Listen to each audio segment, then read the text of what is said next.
Okay.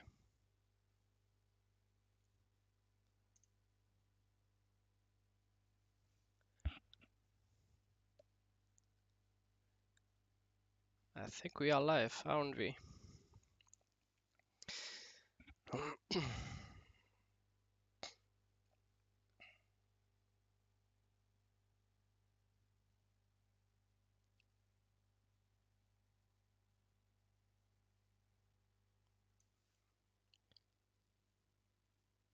Yeah, okay. I got a few problems with my stream, um, but I think it is fixed now. Yes, sir. Uh, Thanks, Claude Alpha, for the comment. I'm currently trying to fix what you guys are seeing. You are seeing the YouTube face, right, and not the challenge backend.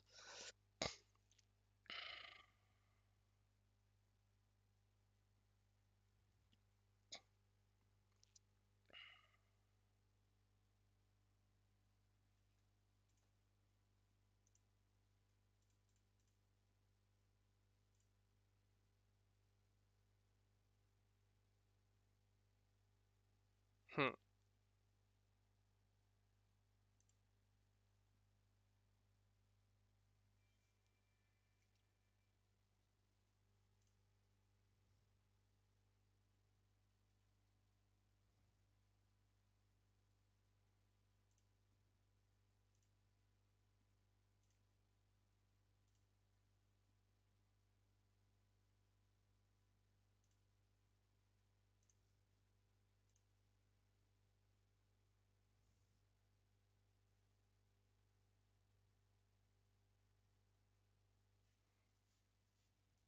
Okay.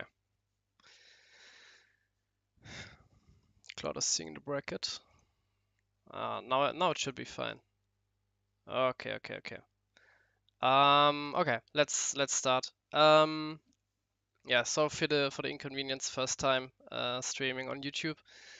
Yeah, welcome to our finals from our monthly tournament. It's the 33rd tournament, so approaching nearly 3 years now of tournaments and getting to new heights. We had 37 participants this month, and these first 8 have qualified. Sadly, Earth Power isn't able to attend today, and the ninth place Sasu will take his spot. Um, Also, we have people all around the world here. We have some Americans, some Canadians, or I think one Canadian, um, three remaining guys. No, two remaining guys, two German guys, and yeah, pretty nice here. And luckily, no Singaporean because it would be pretty difficult to organize with the time zone. Modest duelist, I think it's 6:30 in the morning right now, so behind 9 hours, and Singapore usually ahead 6 hours. So yeah, could be tough. So yeah, with a short delay, let's just start right in the group phase. And as you guys know, in the group phase, there's a 15-minute time limit. And as soon as I write that your matches are free, the time limit starts. I will hop on OCTGN, and already all 4 games are open. One has already started, 3 are open. So guys, now join your groups, and I will write in the results channel that the round is free.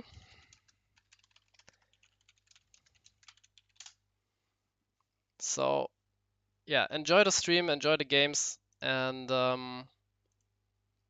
luckily Claude Alpha provided me some decks, so I know which one to spectate first, and I will spectate some fast games first, usually some aggro mirror matches if we have them, and if not, if they are over, then we will switch to the control players because usually these games are lasting a bit longer.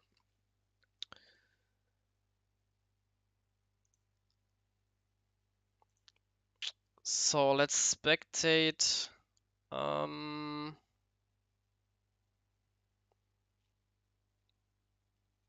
Let's spectate Sasu. No, against AleksVin. AleksVin is playing deck out, usually a long game. Um, so let's go to Pitikman.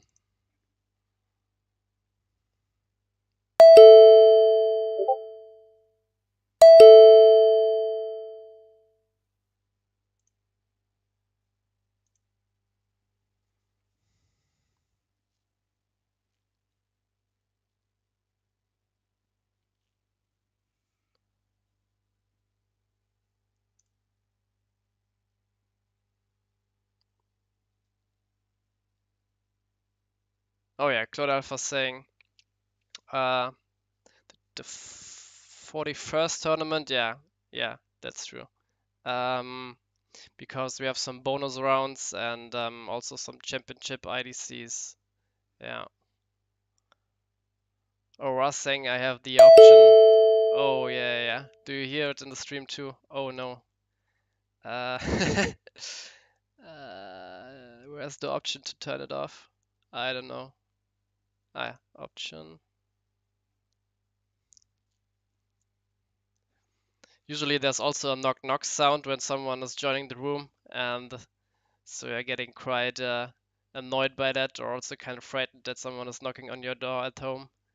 Um, I think somewhere here. Maybe this. Ah, here. None. Okay.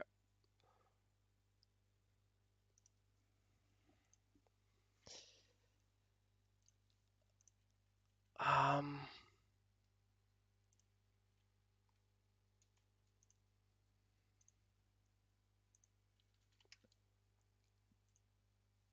I think it should be.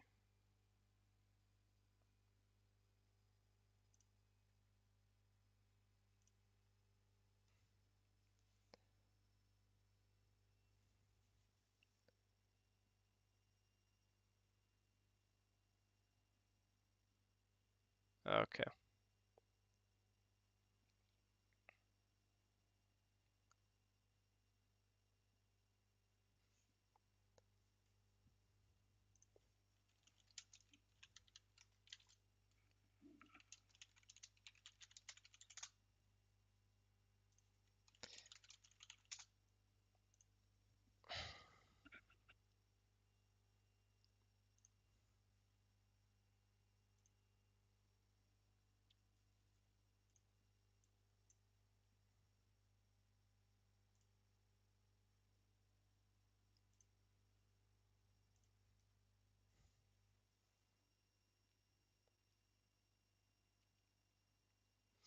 Okay. So Pitikman versus Modest Duelist should be two aggro matchups, two aggro decks playing against each other. So the dice roll always be pretty important. Modest won it, and yeah, immediately we see that he's probably on Fire Nature Rush.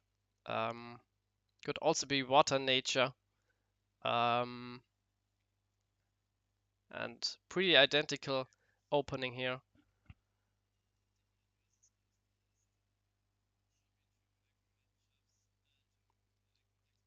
Not attacking with Sniper. Yeah, it's fine.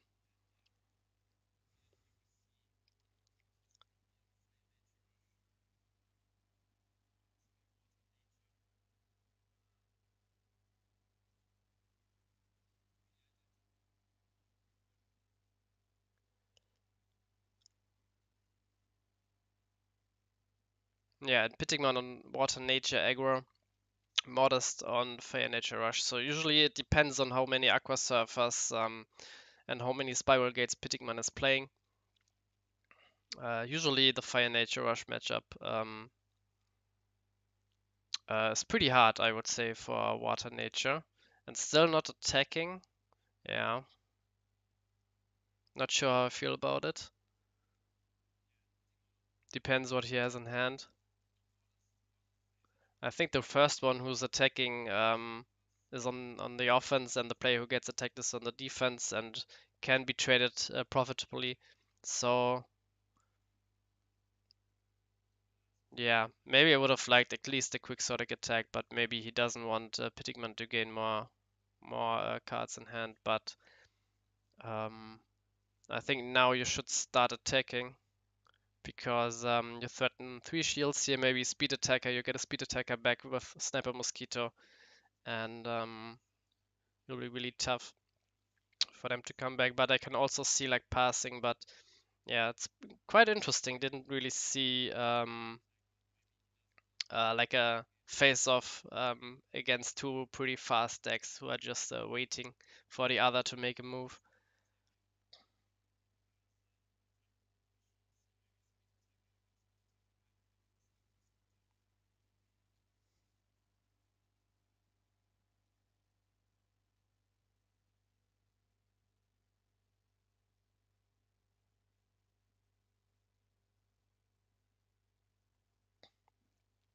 Yeah, now he starts attacking.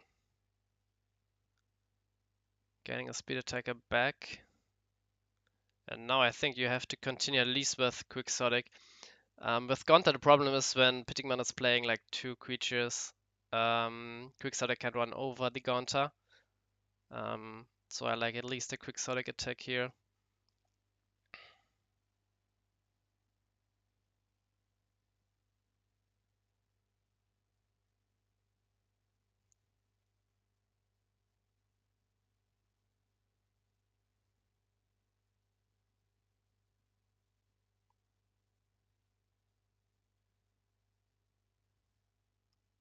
He attacks with Gonta first, then Quixotic. Oh, Aqua Surfer. I think you just bounce the Torcon or Quixotic.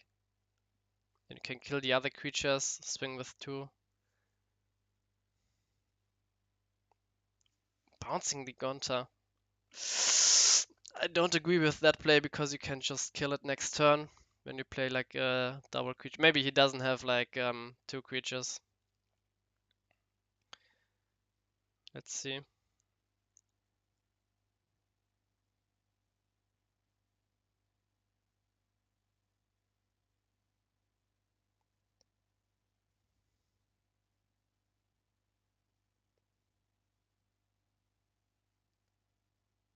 Yeah, tapping for a unicorn fish, okay.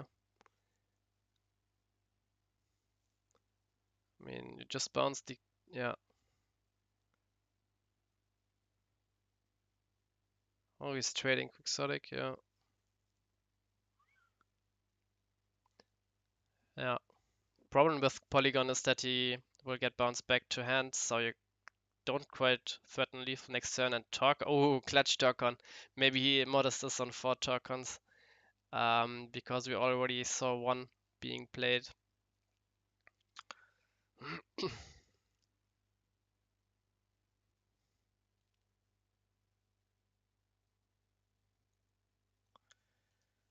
And yeah, I'm trying to like fix still like the link to the stream.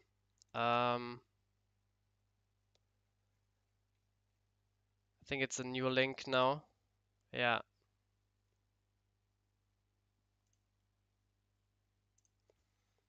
I will post it in the Discord server again.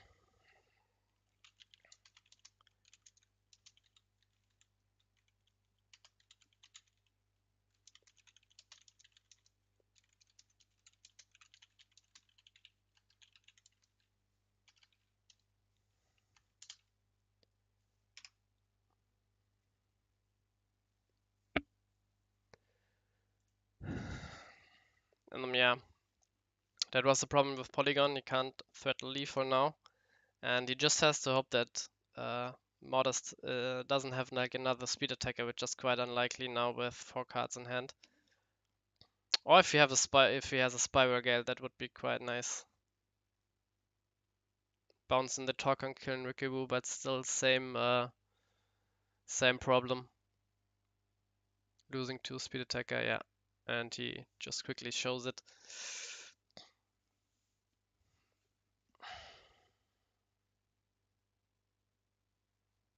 Yeah, Torcon came in quite clutch, but I think also like bouncing the Gonta, playing like the Unicorn Fish, not the best play. In my opinion. Maybe he got like the sniper quixotic from the last 2 shields and didn't have it in hand.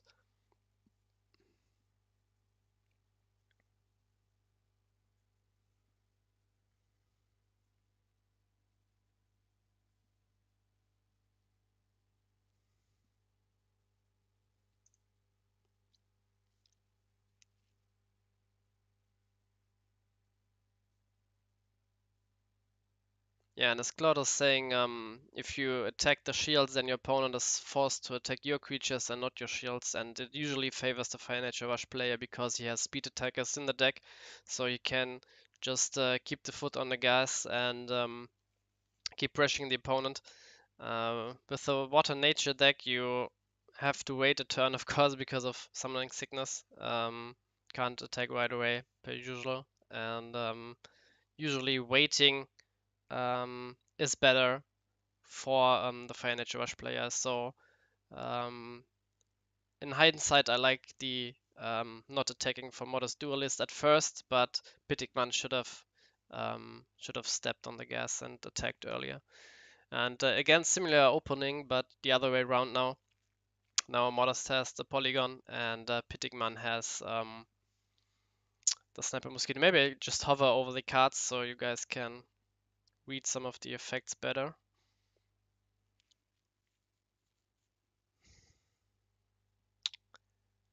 And this time Pitikman on the mono green aggro strategy, getting another 1-drop back from Mana Zone.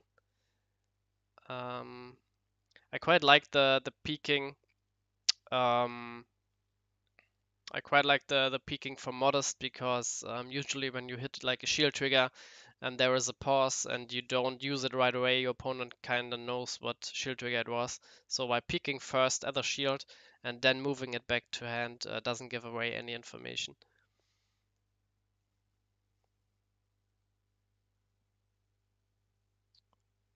And yeah.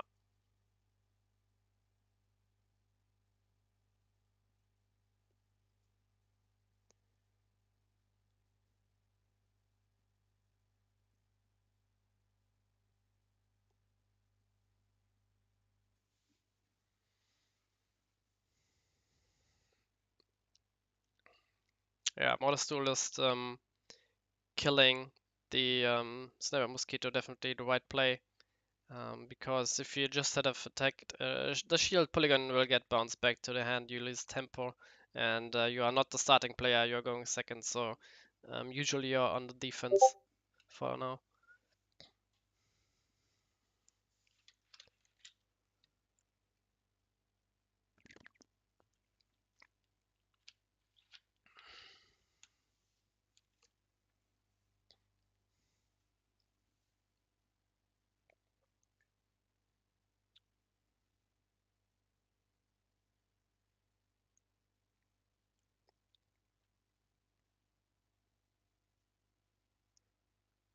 Hmm. Only playing out the Hardy Captain now. And yeah, that's kind of hurtful when you don't have Poisonous Mushroom. The setback from Sniper Mosquito really hurts you.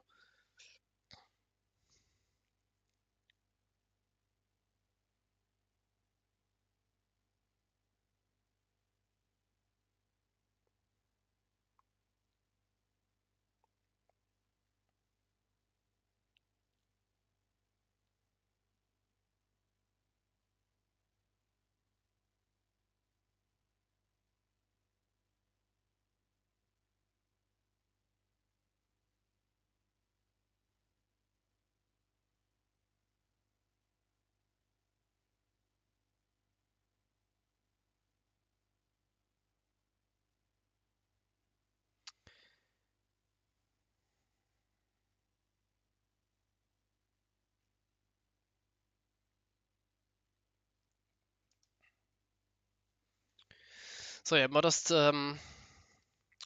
trying to defend against like the early pressure from Pitikman, and the last turn definitely not so great from Pitikman. So I think now he's debating whether to attack with Quixotic or not, and I think he should attack, but he doesn't.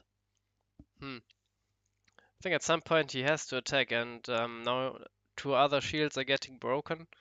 If Pitikman can play out two creatures now, Modest is in quite a lot of trouble.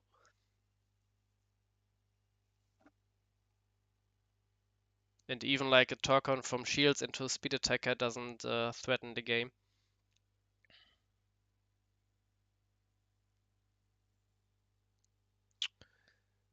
Um, Mr. Buzzard is asking if they are playing one game at a time or multiple at once. Yeah, in the group stage, I think I should explain like how this works.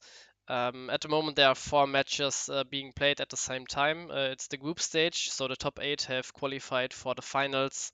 The finals are being played in 2 groups with 4 people, and every guy will play against each other. So 3 games in the group stage, and the top 2 advances into the semifinal.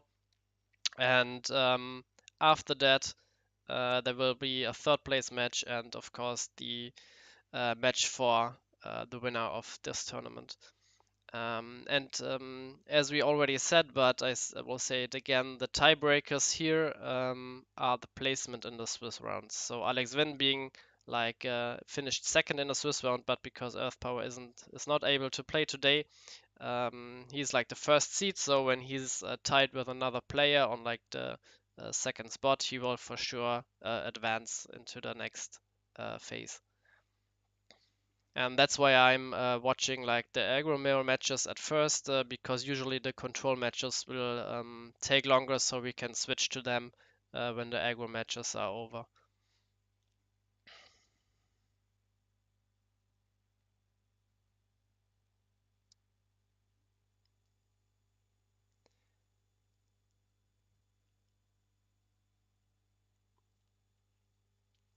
And Pitikman not attacking with the polygon here.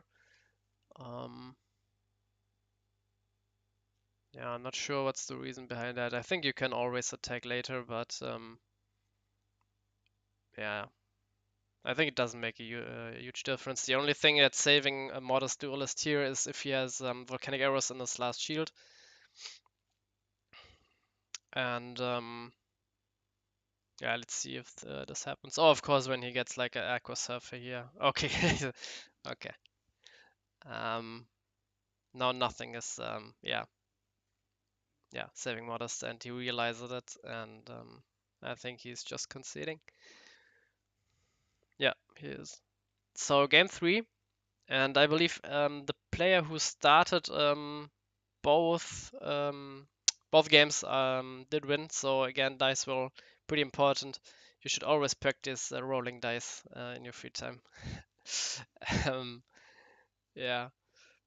Now Modest started no turn 1 play, so huge chance for Pitikman if he has like a sniper mosquito or like a Hardy Captain Polygon turn 1, and he has it. So pretty good start now. It's pretty even, I would say now. And only a talk on turn 2, so Modest bricking quite hard here. Usually you would want to see a Gaunt or Quixotic, only the talk on, which gets easily killed by the Sniper Mosquito here. And now if Pitikman has like a Poisonous Mushroom, he can start swinging. If he doesn't, I would like him to wait a turn.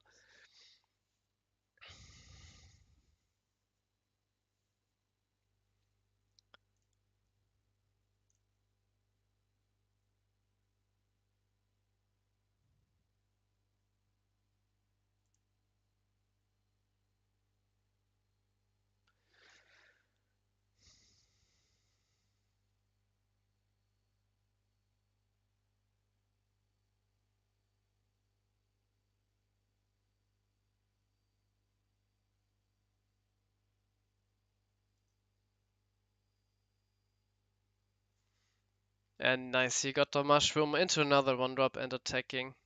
Um, Pretty good situation here now. Yeah, Modest Duelist quite in defense right now. I think even playing like Magnus and killing the Sniper Mosquito doesn't get him like anywhere, because it gets bound back to hand.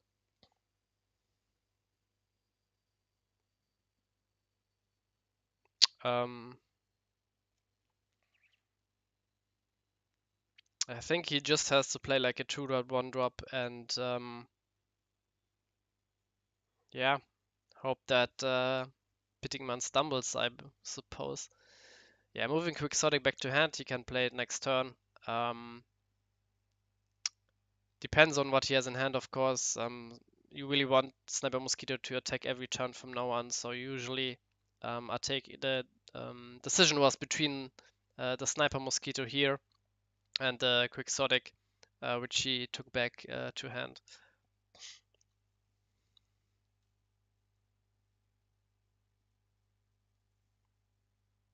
So let's see what Modest is doing. 3 mana.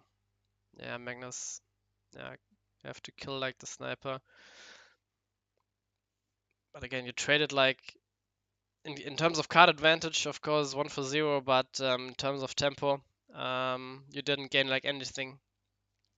So when Pitikman just plays out like the Quixotic again, and maybe another 1-drop, yeah, pretty commanding spot for him, because he has also the strongest shield triggers, as we saw like in the first games with Aqua Surfer, and probably Spiral Gate, I would assume. If he has the Blossom Tribe, he hopes for a nature mana, but sadly charges the water mana, so he can't play. Oh no, he had Quixotic in hand. Yeah, my bad.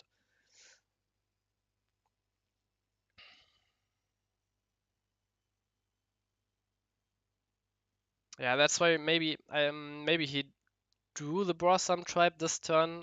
If he had it in hand, I would really like the Sniper Mosquito um, getting back the other Sniper Mosquito from the mana zone instead of the Quixotic. So with a lucky top deck charge, and usually in this deck you play more nature cards than water cards. He could have played like the Sniper Mosquito 2 this turn.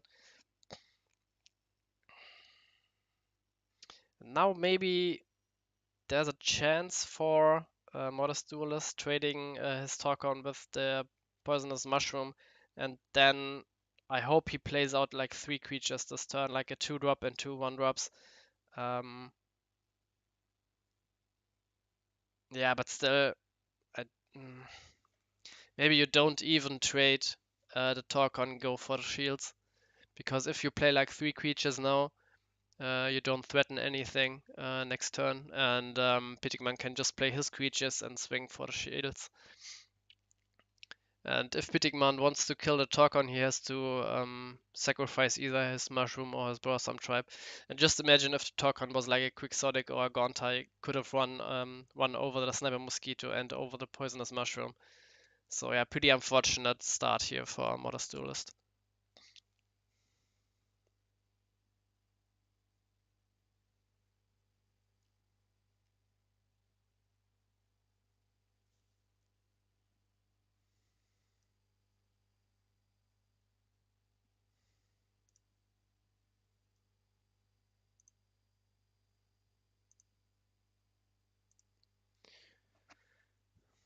And again, timeout is 50 minutes. We don't get into timeout troubles here, but for the others, so it's at 25 minutes. The round is done, and then every player has 2 turns and to finish the game. And if there is no winner, the match will end in the draw.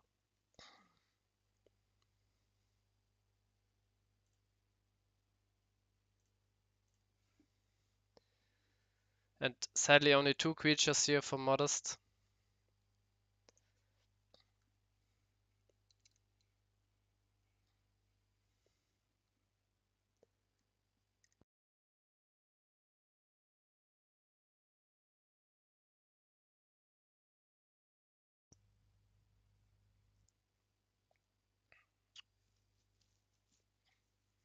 Again, killing the creature here only changes the clock if Pitikman can only play 1 creature from his side.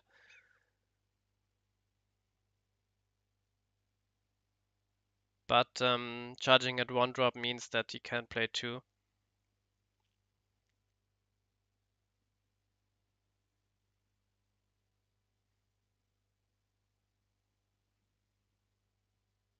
Now again, he can decide to not attack with Blossom Tribe, but I like the attack here. Yeah, because Torkoon doesn't do anything from the shields. And also your opponent is forced to attack like the Blossom Tribe and not your shield.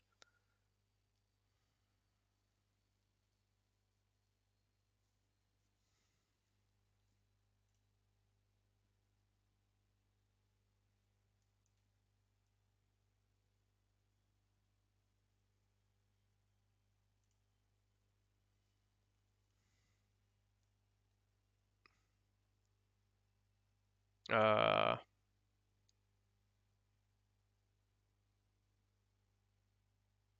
double. Okay, okay, okay, okay.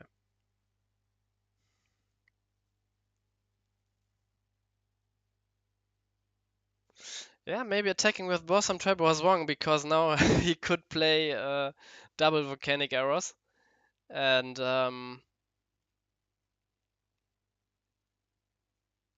which would not be available. Display would not be available when Blossom Trap didn't attack. But and next turn, if he's lucky, he has like double speed attacker and suddenly he can threaten game here. Let's see what Pitikman has to say about it. Maybe he has like a spiral gate.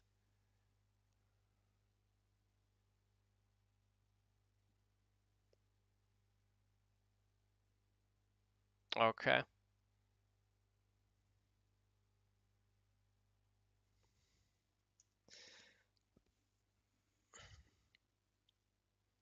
He has double fire mana. Oof. Yeah, that's sad. That is sad. Did he top deck the Gaunter or? Yeah, he top decked the multi. Goddamn. Flip your shields, Pitikman. I hope he does it. Oh, there's an Aqua Server, so didn't matter. Didn't matter. Okay, game one going to Pitikman 2-1, and we will quickly swap to Solomon.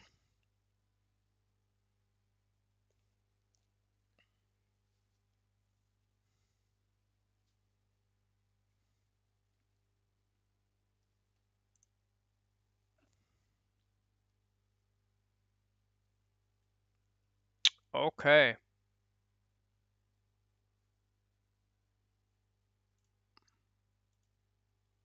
What do we have here? Halfar is on Forbos control, I believe, and Solomon is on my deck on Rebirth control. That thief. um, yeah, with Fortress.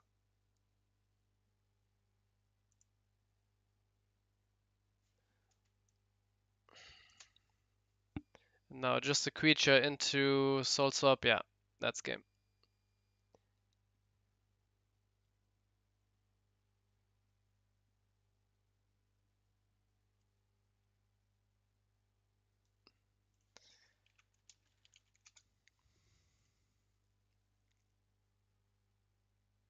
Okay, round one. Now is game three. Halfar starting. I played against Halfar in the group stage 2. I also played a Rebirth list. But with 45 cards this time, getting more consistency in the Blossom type turn 3. Of course, I face a deck of players, so having 4 or 5 less cards in your deck is not good, but against the others, the other decks, it's still pretty good. It's better, I would say. The cuts I cut, I didn't really miss, except like the third fortress, which I will be putting back in. So yeah. No Dimension Gate, no Blossom Trap from Halfar. But again, with 50 cards, nothing unusual here. Let's see if Solomon is having a turn 3 play. Usually when playing this deck, you don't play like Dimension Gate, which I don't really like in like the Ice Vapor meta. I like to go fewer on the cards to hit like your Blossom Trap because you only have like this and Juliana for your turn 3 play, and Juliana you don't really want to play against control. But luckily for Solomon, he has it in hand and also charging a good card from the top of his deck. In Burst Shot, you don't want to draw it next turn. Green Clamp.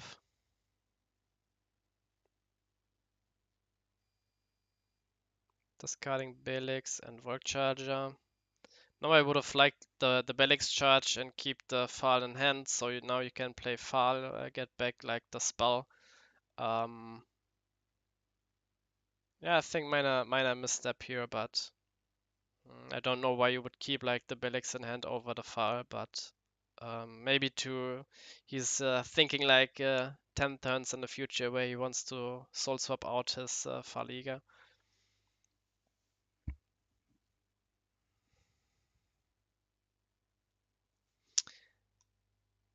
And again, Halfar's playing the finisher in Cryptic Totem and Bolmidius, while Solomon should be on no finisher, only Berserk Zeal if you want to count him as a finisher, but yeah, your win condition is usually to burn the mana of the opponent with your 3 Fortress Shell and then start attacking when you have an Ice Vapor on board so you can mitigate the opponent's shield triggers. Now he's thinking quite long.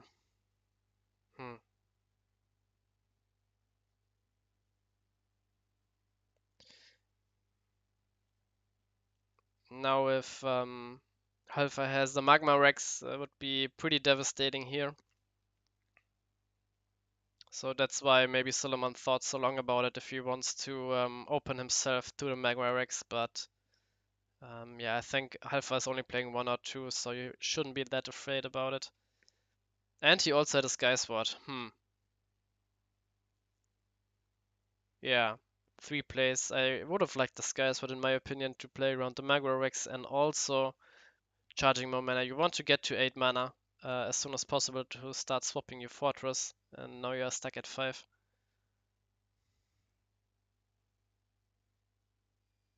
But again, if Halfar doesn't have the Magma Rex, then he is in trouble with the 2 Ice Vapors.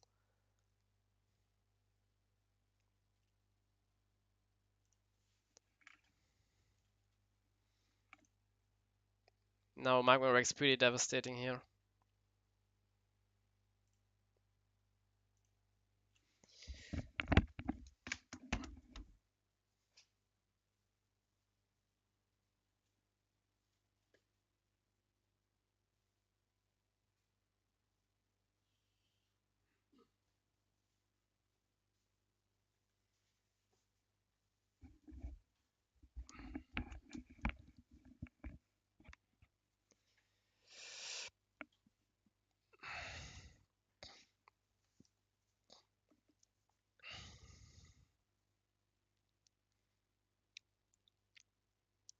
So now Halfar searching for something.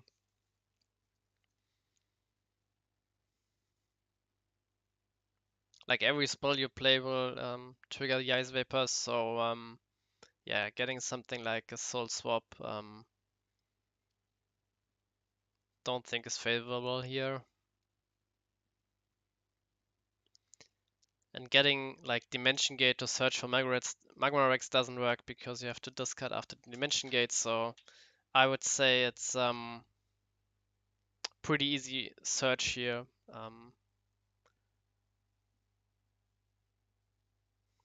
Yeah. Move Volcano Charger to hand. I would have searched for Miraculous Rebirth. But maybe his Magma Rex is in shields and he can't search it out. Not sure.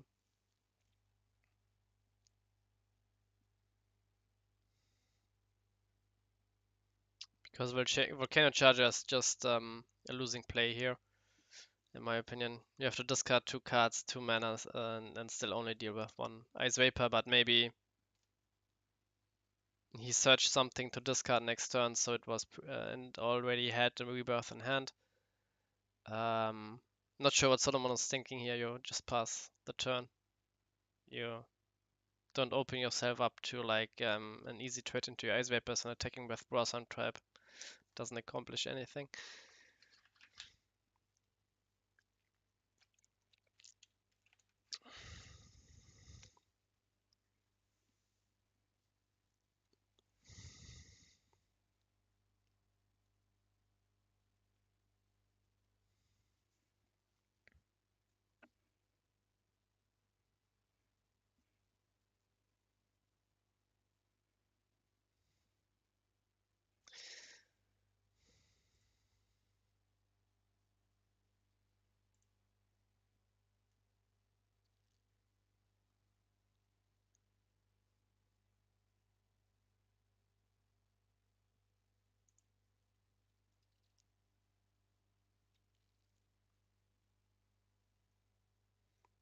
Solomon, what are you thinking? Just pass the turn. Dude. What is he doing?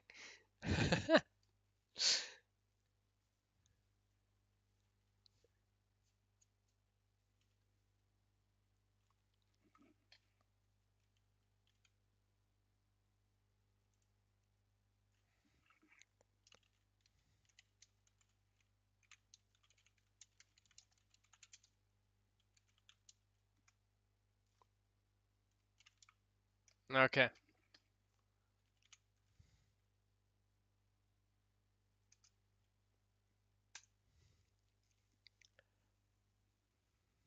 Hmm.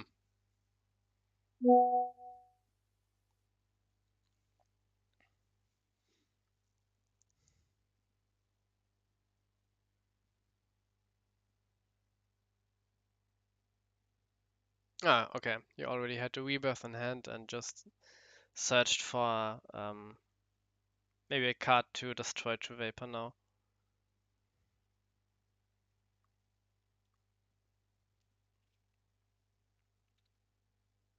I mean, yeah, if he would have attacked with Blossom. Oh, what?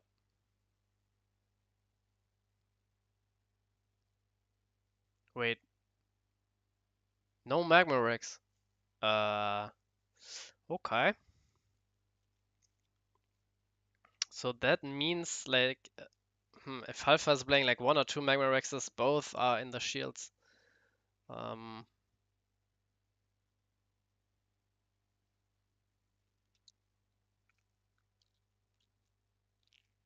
hmm. Now Solomon's in a really good position, in my opinion.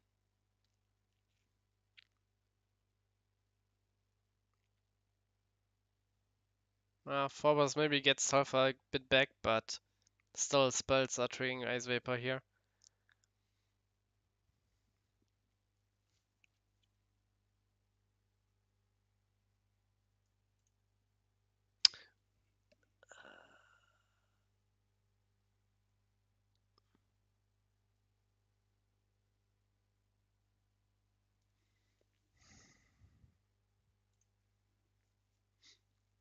What did he search? Another Rebirth and Dimension Gate. Okay.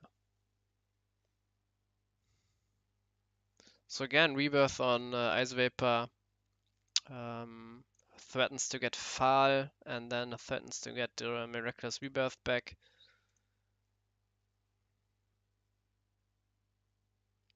Oh, he's playing 3 Ice Vapor. Kinda overkill in my opinion, but I think he's a huge fan of that card. And yeah, in the deck out race, Solomon is ahead, so you can afford to play the Sky Sword.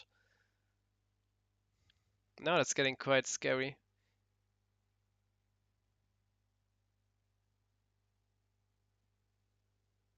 With the Ball Meteors here.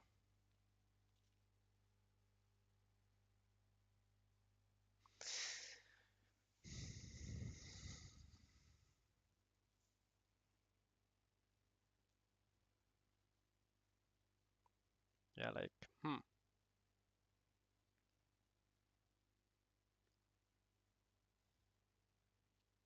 Soul Swap here for Cryptic.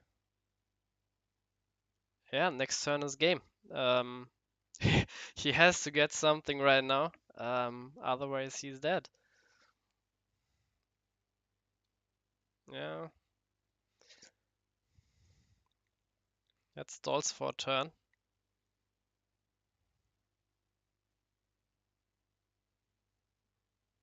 Now is Halfar attacking or is he not? He is attacking. Oh, that's a huge mistake in my opinion. Oh, no, Miraculous Rebirth is Miraculous Meltdown is GG. I wouldn't have attacked here. Oh, this could be so scary now. Yeah, and he has 4 attackers. Halfar has a Magarex and Shield, so Brosam Tribe and Sky Sword. Brosam Tribe and Ice Vapor are getting destroyed. But maybe he knows all his shields, maybe like another Terror Pit or a Burst Shot, whatever, and then the attack is safe.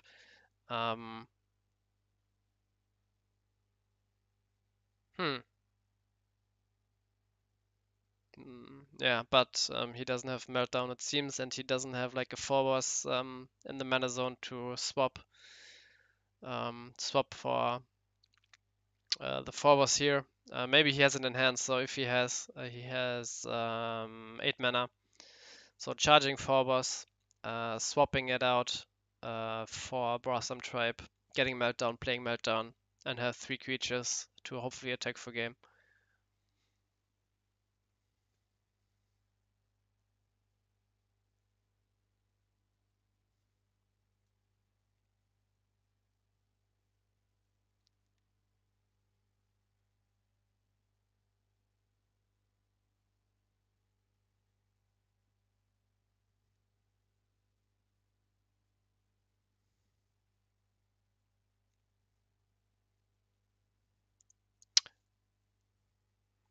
Hmm. Otherwise, you can maybe play. There's the meltdown. No soul swap.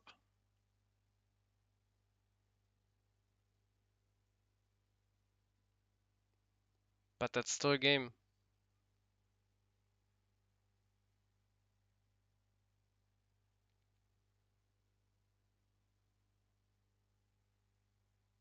Don't know what you are doing, but yeah.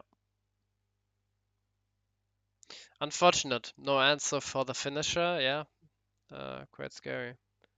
And yeah, only the Magma Rex. So down Magma Rex and shield. That's why we didn't see the rebirth for Magma Rex.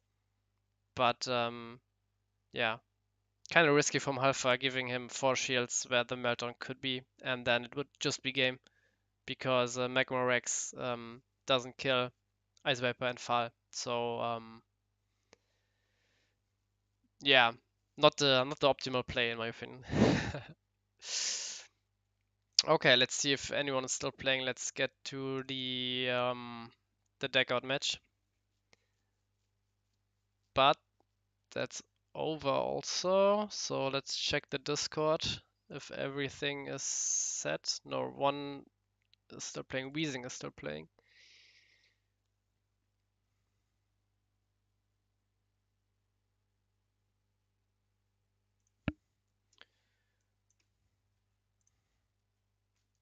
Right.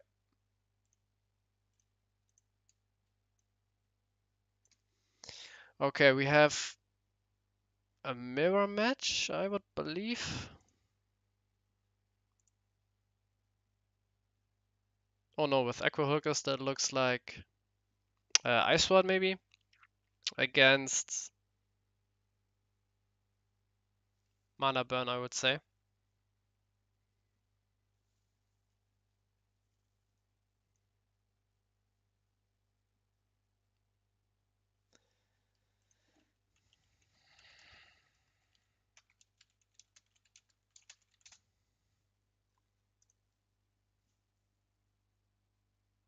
Timer is in 5 minutes.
Yeah, I know that Weezing is a slow player, but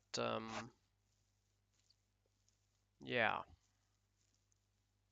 Of course, with two Ice Vapors, you don't really want to play any spells you get, but you have to deal with the board somehow. So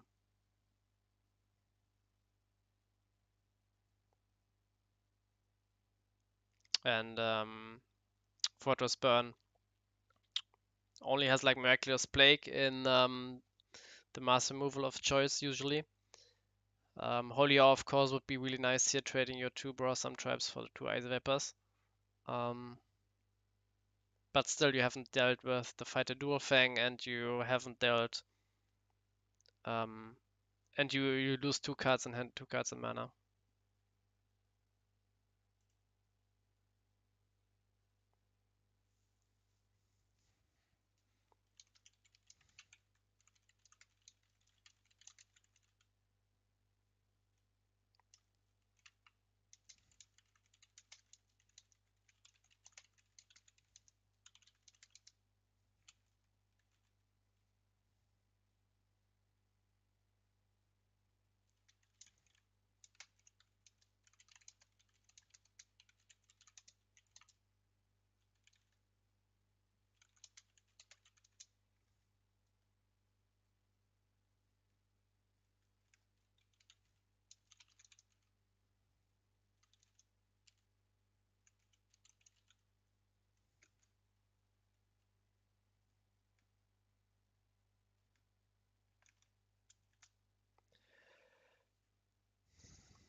Okay, so timeout is now.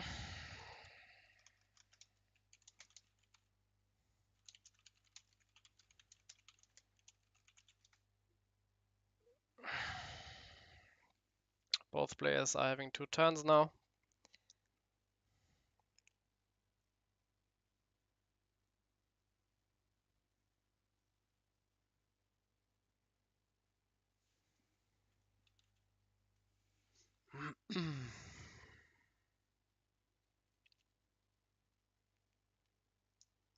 And I think from this position, Weezing isn't winning the game anymore, so his goal is to stall the game out.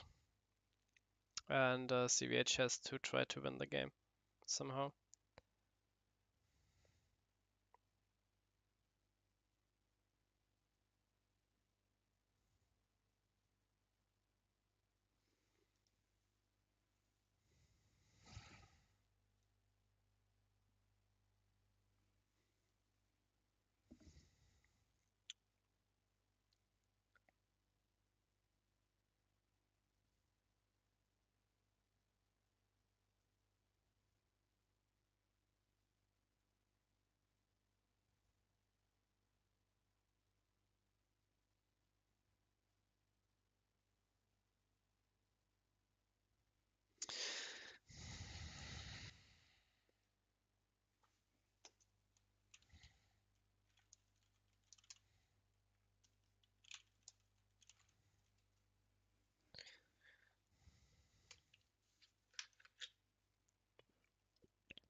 So optimally, CVH is playing like two creatures here. At least two. Maybe he has a soul swap for his Fighter Dual Fang even. Oh no, yeah, he can't swap fight the dual thing in. But um, yeah, I'm not sure what he's playing. Maybe something to get it back. Trash Collar? I don't know if he's playing it. No cards in grave.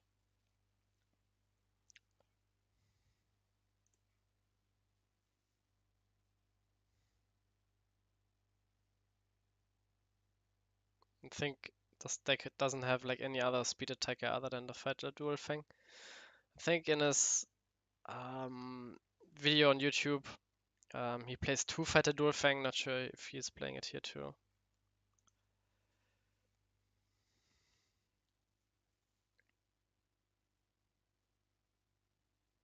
And yeah, rounds are 50 minutes.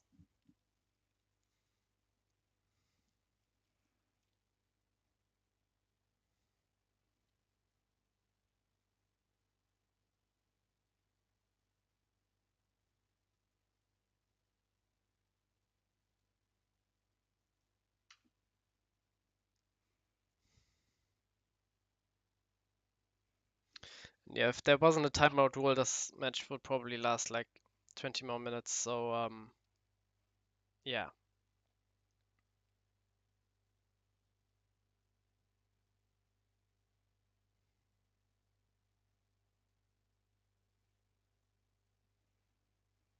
No, it's Ice Sword against Fortress Burn.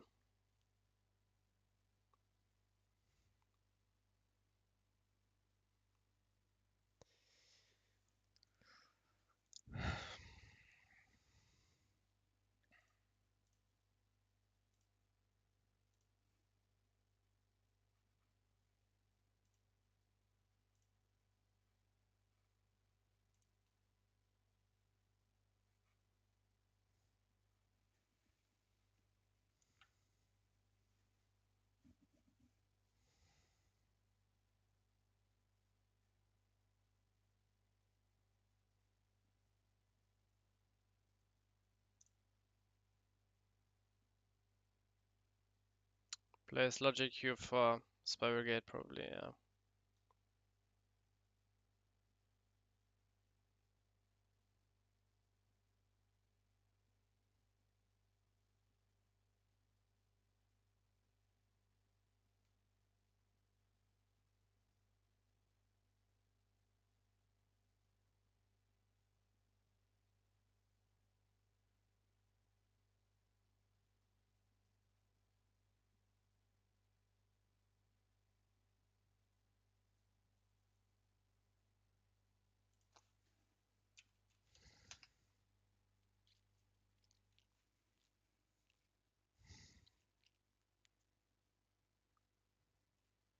It doesn't matter. Doesn't matter. He has to destroy another mana. Yeah.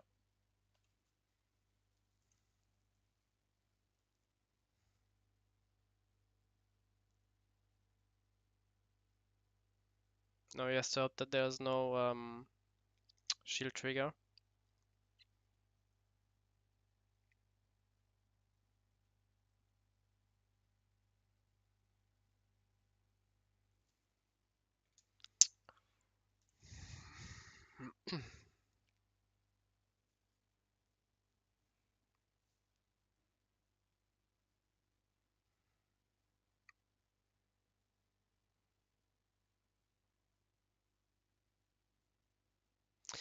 Last turn.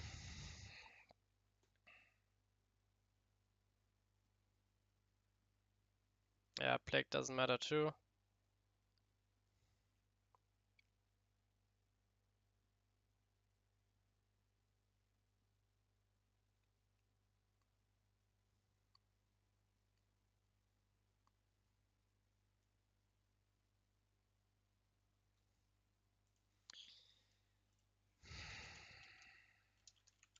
Flip the shields.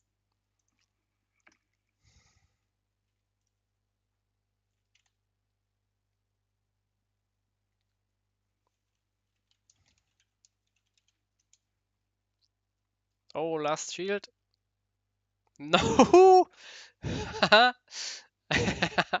And CVH is winning in the last turn of the timeout. Goddamn. 2-1 for him. Okay.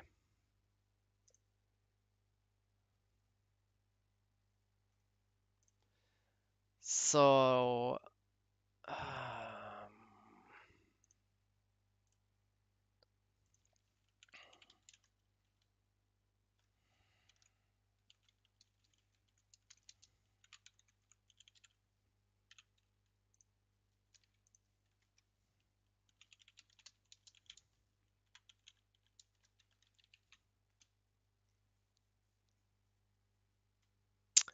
okay, round 2 is free. Let's see.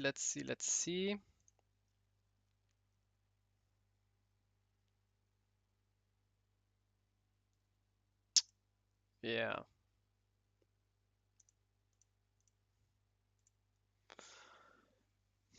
And AleksVin has to go at like 9:30 or something. So and also our goal was that the final day will not take as long as a normal IDC.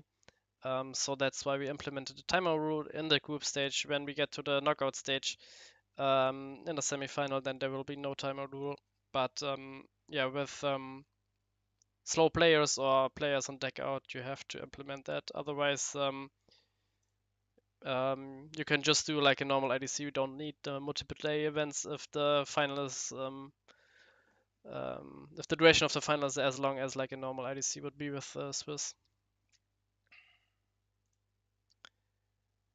But let's try to watch someone who we didn't watch. Let's go to Sasu because he should also be on aggro.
So yeah, Sasu should be on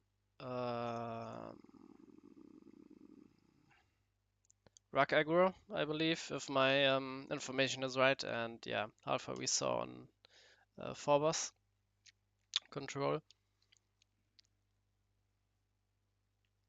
Charging Gonta turn 2 means he has like another Gonta, or he didn't have like any fire or nature mana.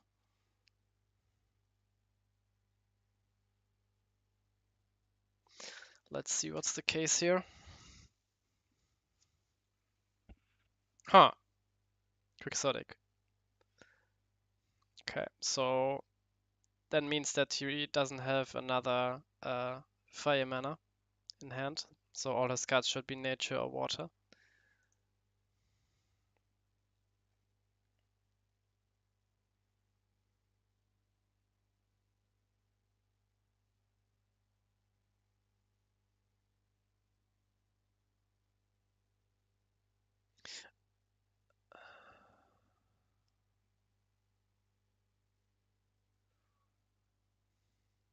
Oof, no turn 3 play. Kinda rough because if he had a creature here, then also Quixotic didn't die to burst shots, so double pain for Sasu. Double painful, yeah.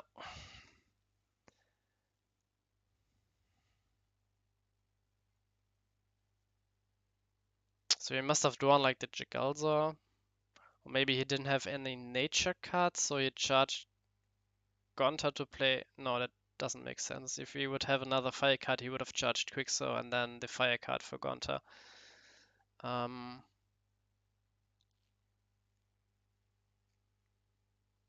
Yeah. Oh, unicorn fish. Yeah. So I think he is on the rebirth version of Ruck, and as we see, of course it's just a minor example here, but the suboptimal card choices and the difference to the like standard, just all staple Ruck version definitely is hurting him here now. And also I'm not sure on how many soul swaps he is, but I also figured like soul swap, not a card you want to play 4 copies of in Ruck aggro. And I only play 2 copies of of Soul Swap because you want to like keep up the pressure. And if your opponent is dealing with your board, Soul Swap does nothing. And if the opponent is not dealing with your board, then you are winning. So I think 2 Soul Swap is fine, not more. But yeah, not sure his exact list. Of course, maybe he only plays 1. But the Unicorn Fish is telling that he's on a rebirth version, in my opinion.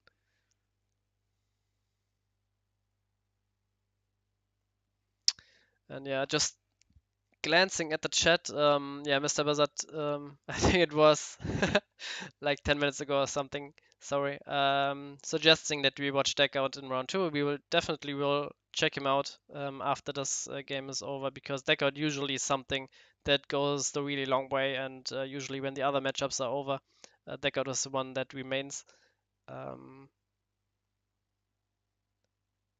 So yeah, let's see here. Yeah, pretty weak plays from Sasu, now top decking the Borsam tribe. 5 mana here now for Ancient Horn. Nice tempo play. And Searing Wave, okay. Only for Skies, so they are afraid of the Soul Swap from the shield, but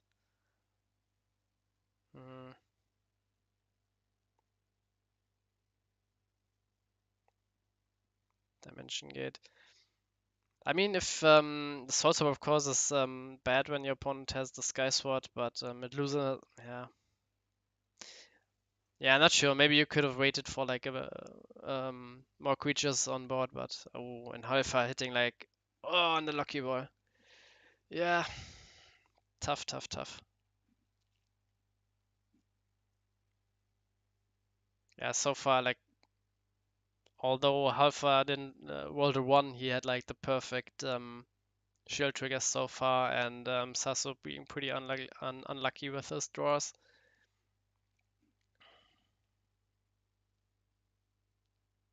Another soul swap here.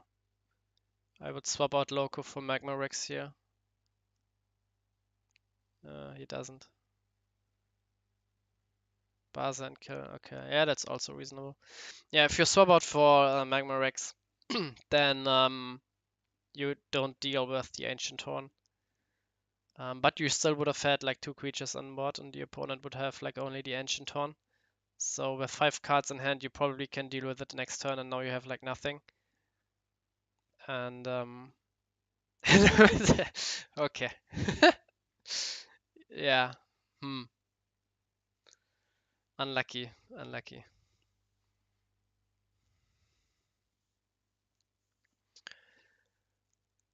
Klotz asking what I think about Rebirth and Rock Aggro. Yeah, there are usually two versions. The Rebirth list with a couple of one-offs and the staple one.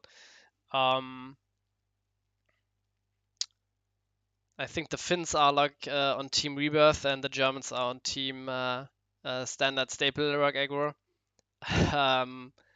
So I'm team against Rebirth because, in my opinion, you have to play like so many unoptimal one-offs to make your Rebirth live. You have to play like Bombard and Unicorn Fish and Coral and I don't know, something else. So you always have a target for the opponent's 4 and 5 drops in your deck. And even then you can have them in your shield and not have like the speed attacker in Bombard when you hit like a Fal or Sky Sword against a control opponent. And the other way around, if you hit something against your aggro opponent, you don't have anything um, in your deck that only is against control and not against aggro. So I don't think it's a good version. It's a good version, I believe, but I think the other one is better. But the Finns are arguing against that. So yeah.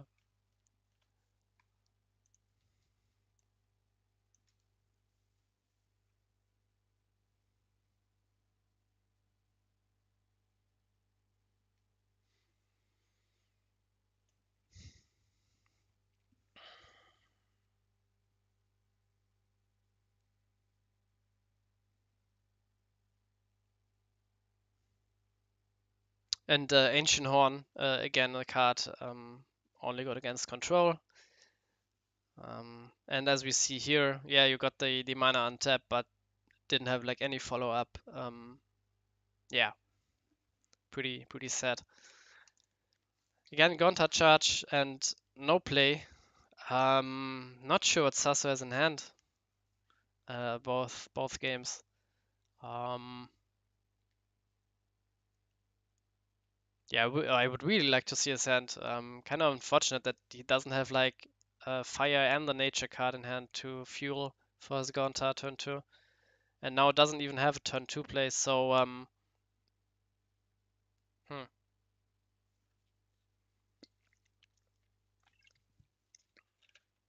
I mean if it hmm. So he must have top decked the Kamikaze because he would have played it last turn. Um, yeah, again with the Rebirth version, maybe your color combination is kind of off because usually you have your water and fire creatures that are the Rebirth targets and not so much the nature cards. So maybe you are underrepresented in the nature section. Yeah, and Claude's saying 6 mana is quite an investment for an aggro deck. Yeah, it is. Usually, when at 6 mana you want to play like a Soul Swap for Twin Can Skytower or play like a Hardcaster Jagalzo or play like double Magnus or play like I don't know Lucky Ball into 2-drop and so on. And just going for Rebirth. Yeah, it's not something I would aim for in an aggro deck. Yeah, good call.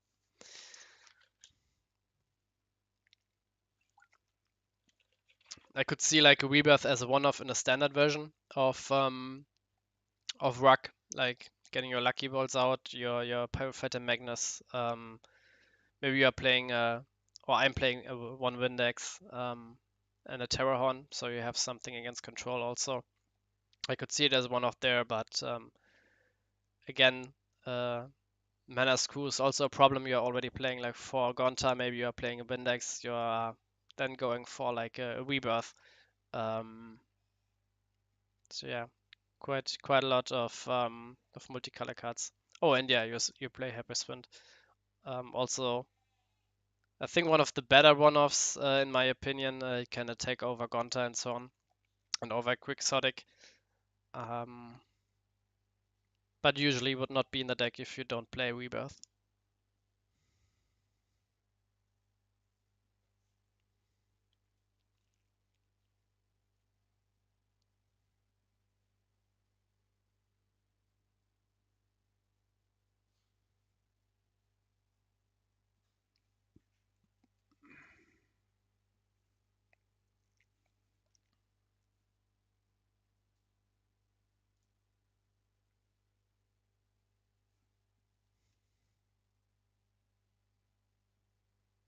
Okay, swapping out the Utsuzol, so the swapped in creature can't attack over Juliana here. Mm,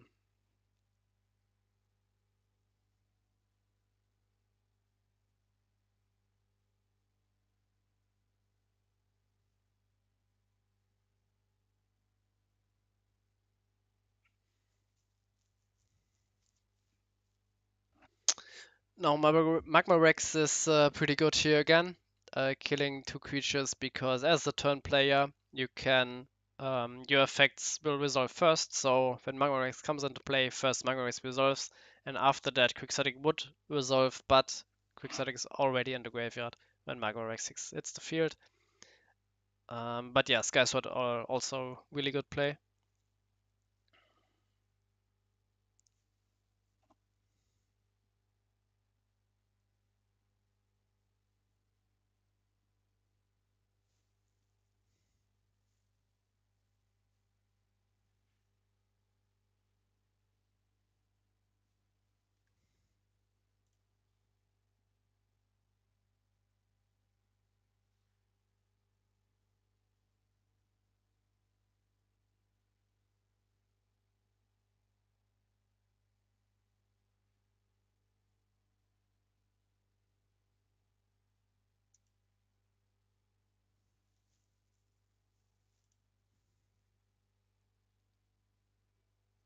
So for Sasu, Stingwave would be really good here.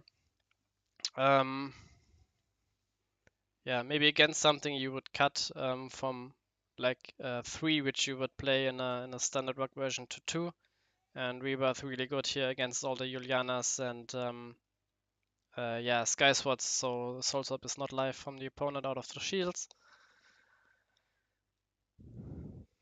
Mm, maybe if he has a Rebirth here, he could play Rebirth for Sky Sword for Ancient Horn, which is a play, but still doesn't deal with Juliana, so you can only attack with the Quixotic.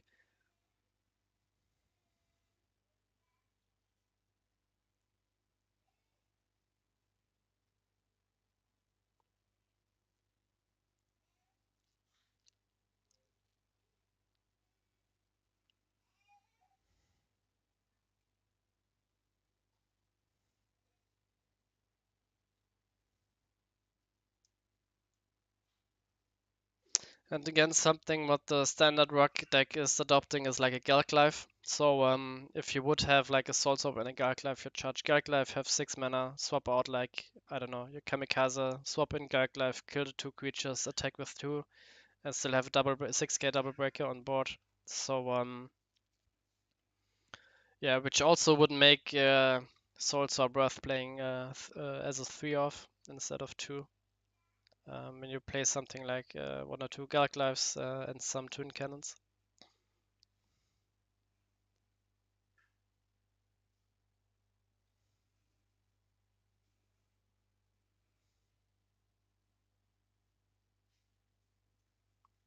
So let's peek in the Discord if a match has already finished. I'm expecting the Fire Nature Rush deck to finish, but nobody has finished this game yet. We are like 17 minutes in.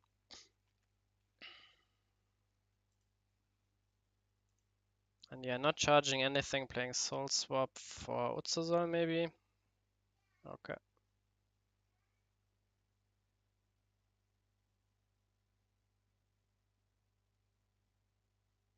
Oh, okay.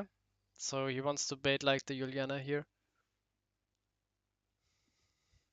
And the Juliana block, but I think you still block here because the other 3 are attacking anyway.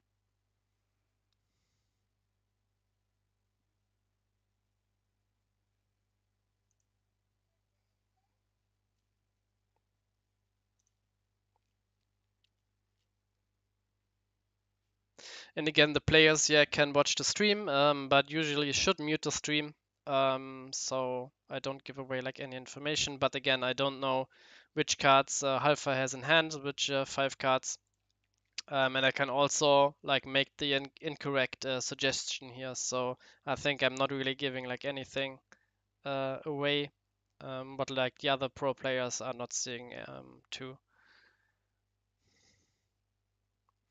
And Halfar, yeah, I'm rooting for the German odds. Just keeps getting shield triggers when he needs them, and yeah, and also like at the right moment, like if the A Terrapid would have come like in the next shield, then Magnus would have gotten an attack off, but Terrapid killing creature and stopping its attack, of course, really nice. Not coming out at the last shield. Now Halfar can either, yeah, play Sky Sword, play anything, and kill the Utsuzol here with his Sky Sword. Yeah.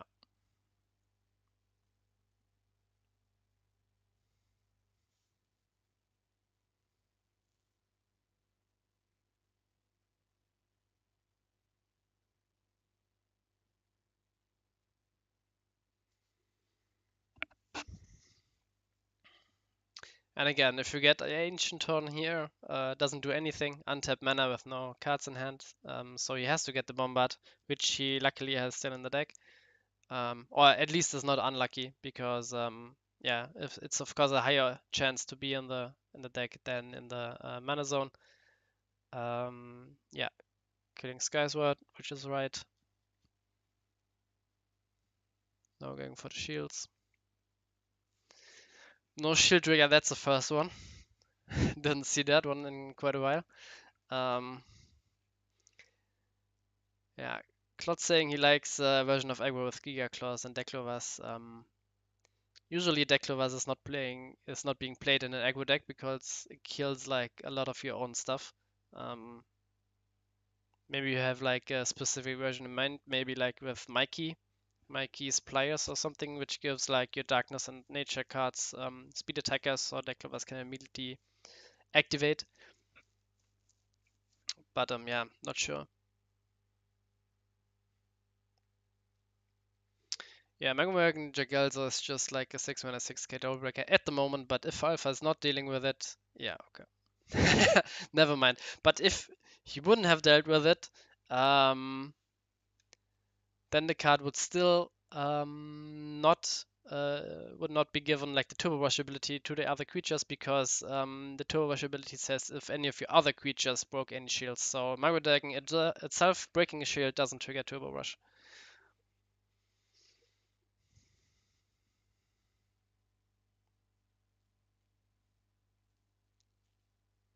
And Twin Cannon, of course, would have been better, but at 6 mana you can't play it with the only card in hand, so you had to hold it in hand, which is also not great. Yeah, kind of going downhill here for Sasu. And I believe this game is quite, yeah, maybe not. Maybe when Sasu is playing something like a Lucky Ball here, he can come back. Let's see. No, 3 mana is like a Hulkus. Yeah. I mean, if you want, we can switch to like another game here, because I think Halfar is pretty confidently winning this game. But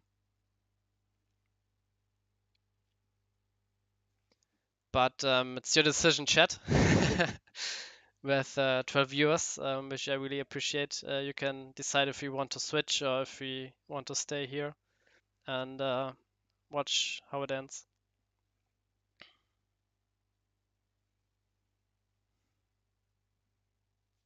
Maybe I can even go for like 2 games at the same time.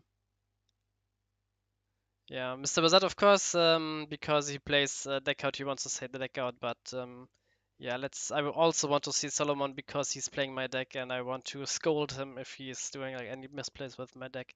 So let's see here.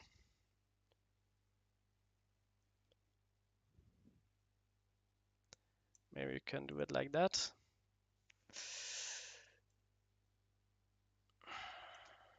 Kind of multitasking here. We can do this maybe.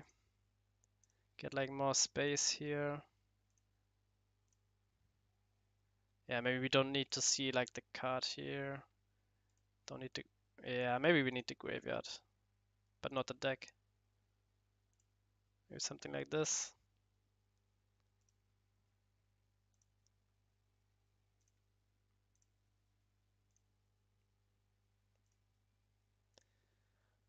Okay, so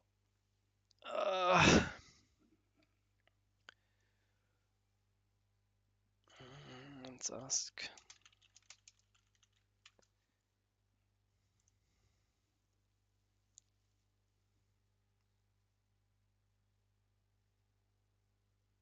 Okay. Game 2 here between Alex and Solomon.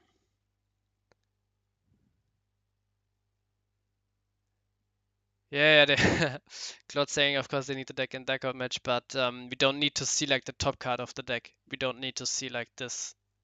We can still see the number, how many cards are left in the deck here. But yeah, we also don't need like, we also see he has like one card in hand. We also don't need like this here, but I can't make that thing smaller.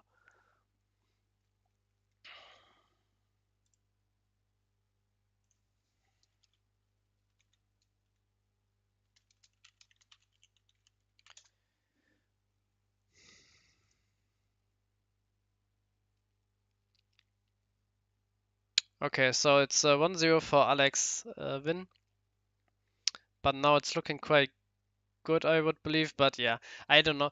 Every time I play against Manabon, they top deck their life cards and not, I don't know, something like Burst Shot here, which Skydiver, which would be useless, but always getting like, I don't know. And when I play deck out, I only top deck the cards which are not needed at the moment, like Volcano Charger and something, and never see my slash cards. Um, while my opponents keep top decking good cards, although I slash some of their copies out, but hmm, that's life, I guess. So yeah, other match, Sasu scooping, Halfar getting to the 10th shield casually, with still 15 cards left in the deck and 15 to Sasu. So Halfar saying he had another Magma Rex and shield. I mean, it's not that lost. He still has 5 shields, but I don't know what Sasu has in hand. He can't play like the lucky ball again. Didn't refill his hand, can't refill his hand, so yeah, maybe it's over.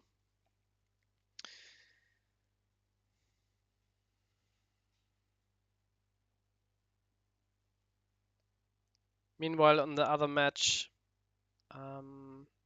yeah, Solomon on Corpse Charger. Again, not a big fan of Corpse Charger here. Would really like the more medicine. Maybe he's playing both. Um, especially here display. Not sure why he's getting back the Corpse Charger. I think what did he do? Wait, what? He played Fal? No, he played Belex for swap. Okay, so basically he traded his Belex for a Fal, yeah? Cool. I don't know. Yeah, this game is over. Yeah, dual spectate. Maybe that's the thing we should do. Pitikman versus Weezing is still playing, so let's go here. Let's close this window.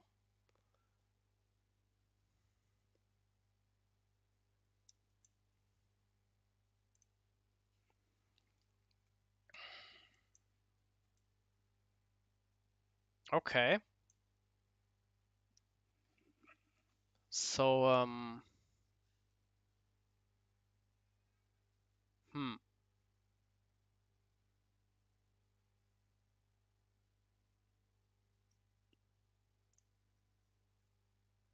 Again, Alex playing slash charger, top decking slash charger. Don't know how he does it, but at some point he has to answer the board. What did he slash?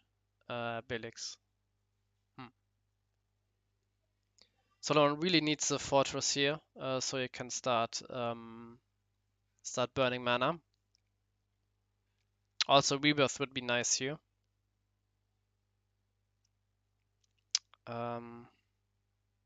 Yeah, killing Fall. Maybe I would have liked that he played like next turn Soul Swap for Billix get back Rebirth, kill Fall to get the Ice Vapor out.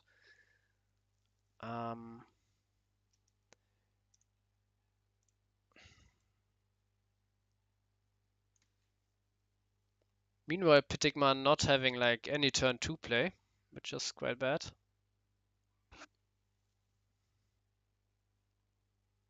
Halfar saying Sasu needs Solomon to win. Maybe. Sasu needs like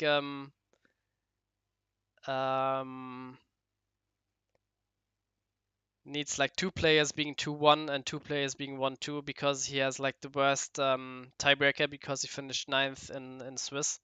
So it would be unfortunate for him if like one player finishes 0-3 and the other ones are playing like finishing 2-1 because that would mean that he's out unless he's the player who finished 0-3, of course.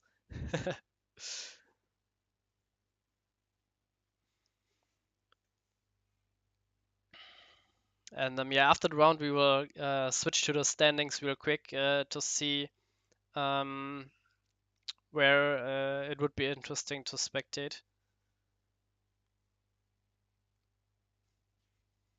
I think every match is interesting to spectate, of course, but yeah, maybe just stick with the plan, watch some aggro matches, and then switch to the control matches. Again, Alex, as a pro, top decking another slash charger. How does he do it? No one knows. And even Solomon. Yeah. Nice. Maybe that's what a good deck out player is. Just top deck your cards when you need it. And your opponent are on top decking his remaining outs. So yeah, in the other match, Weezing quite in a commanding position here. No light mana for other Sky Swords, but yeah, 6 shields against an aggro deck on turn 4. Really nice.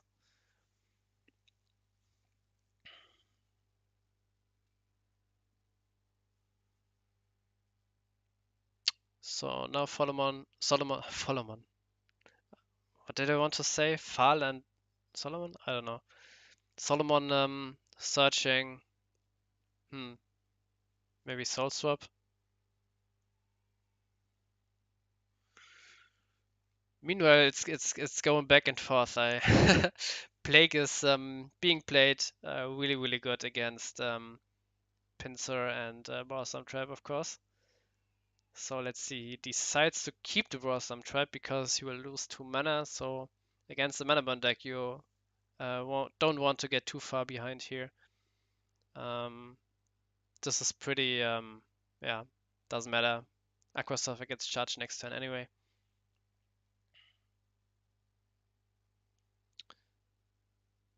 So again, meanwhile, Solomon swapping something back and forth.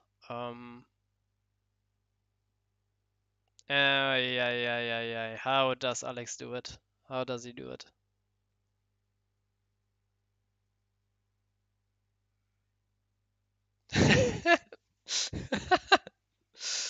How does he do it? No one knows. And he's playing Searing Wave, which I have cut completely.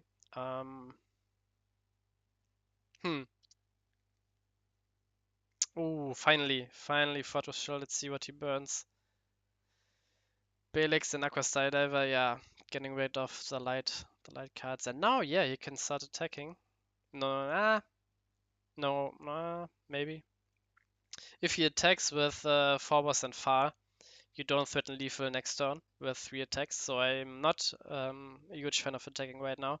Just pass here, attack next turn with 3, and then threaten to go for lethal.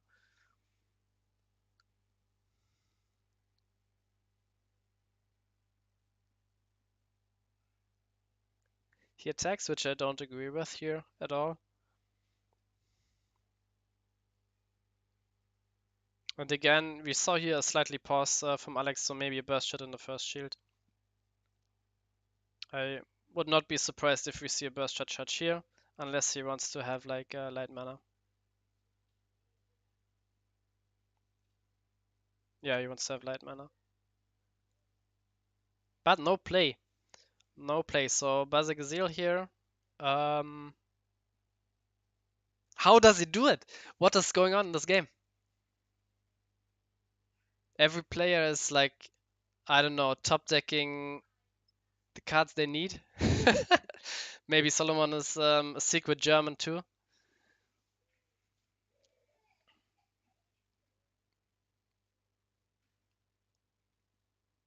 Meanwhile, while Solomon is going for game, he's saying that Alex will win 2-0. Classic Solomon, but yeah, he corrects himself. He will be uh, into not 2-1, 2-0, but 2-1 for Alex. Um, yeah, nothing that can save him now. He still has 2 attackers. Burst shot here doesn't help. And yeah, it's 1-1. Meanwhile, on the other side, I didn't. Okay, what happened here?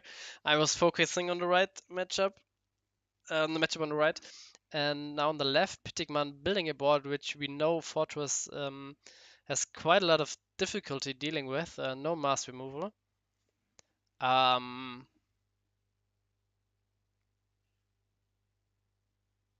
like 7 attackers, only 1 Juliana, but no cards in hand. I think Weezing can. I think Pitikman can still just wait and play out more creatures. Nothing really that can stop him. Playing like the typical +1 aggro here with only the Hulkers, which are drawing cards, but not sure what Weezing are playing. Yeah, Spiral Gate, like not the best card here. Um, I'm not a really huge fan of Spiral Gate in Fortress Burn because it just delays like the opponent by 1 turn. Um, of course, it's also not that in late game. It can bounce your own Fortress Shell, but you would rather have like an Aqua Surfer. And in the late game, you can just play Aqua Surfer on your Fortress, wait a turn, then play it out again. And Aqua Surfer in the against the aggro mirror match, not mirror match, against the aggro matchup is of course the best trigger. So I would run like for Aqua Surfer before I think about adding Spiral Gate.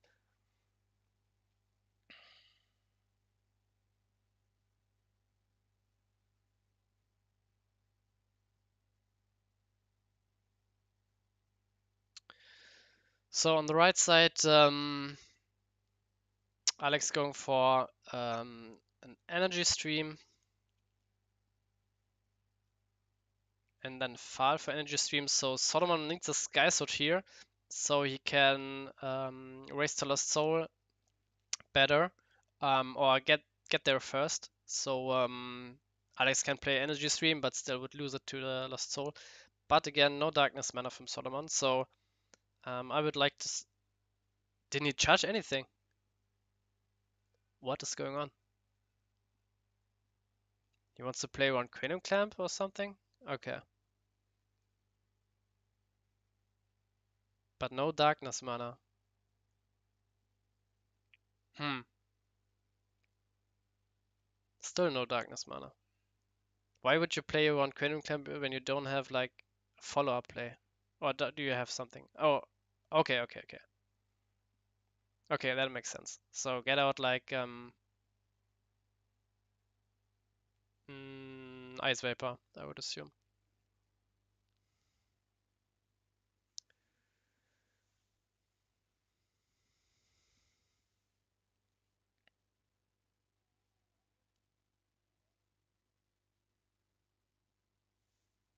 Oh, didn't he play Energy Stream?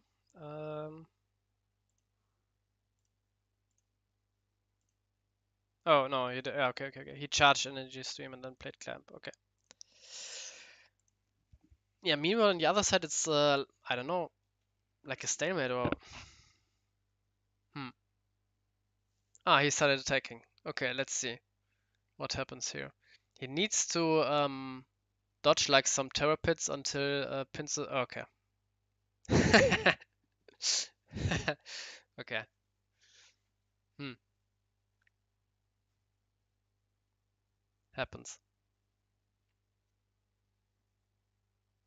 I also would have liked the lucky. Yeah, yeah, I like that. The trade here, and then keep attacking with your 2k creatures, or not attack at all, because you can just play out like the bounce Pinsir Scarab next turn, hope that Weezing whiffs on his top deck. Meanwhile, when you are giving him cards, he can discard you and whatnot.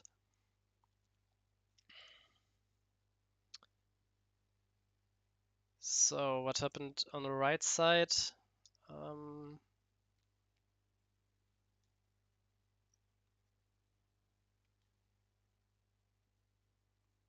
Played Snare on Ice Viper. Okay, I see.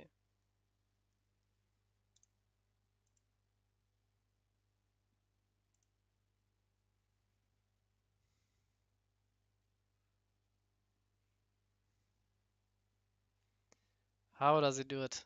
Having Slash Charger. Oh, yeah. Well, at some point you have to draw them, right?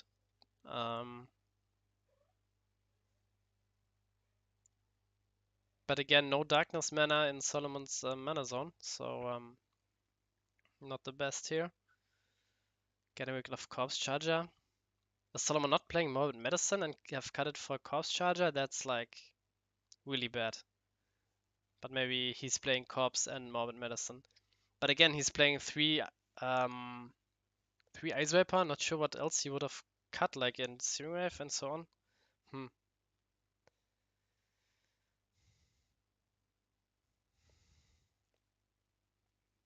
Because I would assume when AleksVin is playing Slash Charger, he will slash the Morbid and not the Corpse Charger.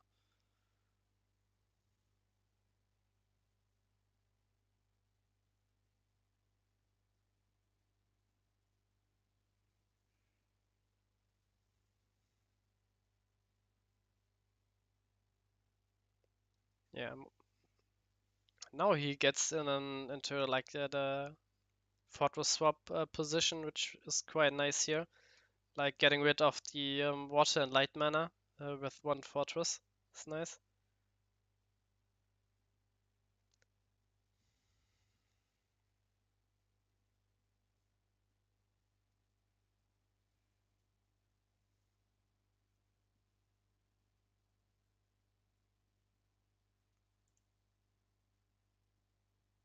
Meanwhile, Pitikman just played like his creatures back. And yeah, it's quite a stalemate over there. And at some point, Weezing can go for game himself. He has like 5 creatures on board. Now 6. So if Pitikman starts swinging and isn't ending the game, his board gets cleared. I think Weezing is ahead on the left side.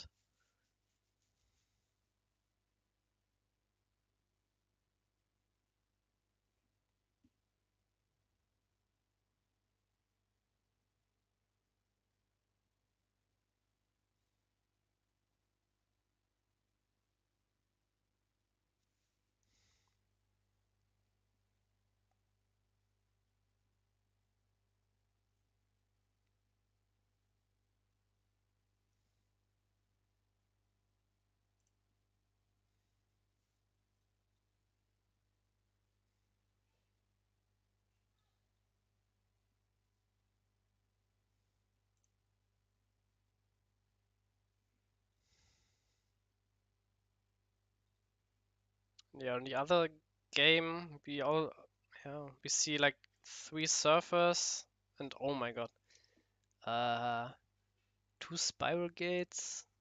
Uh, uh, oh no.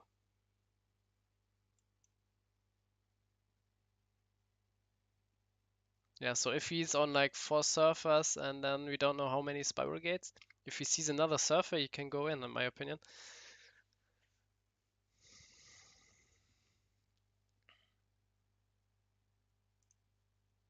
Meanwhile, Solomon.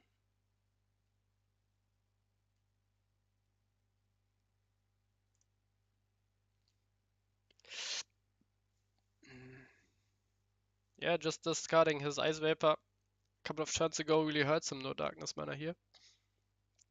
Yeah.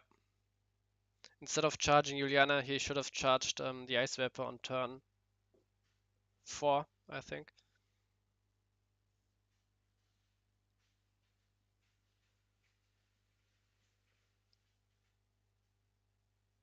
Meanwhile, we have some action on the other side. Pitikman starting to attack.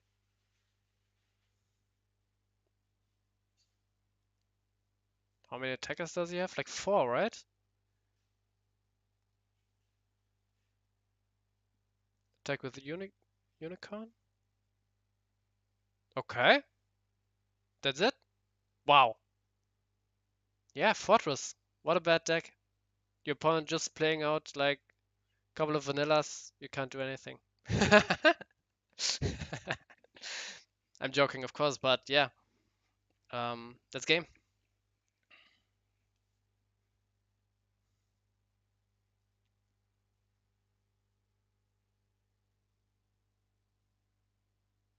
You know, Solomon every turn writing is GG. Okay, okay. 8 mana for Baza.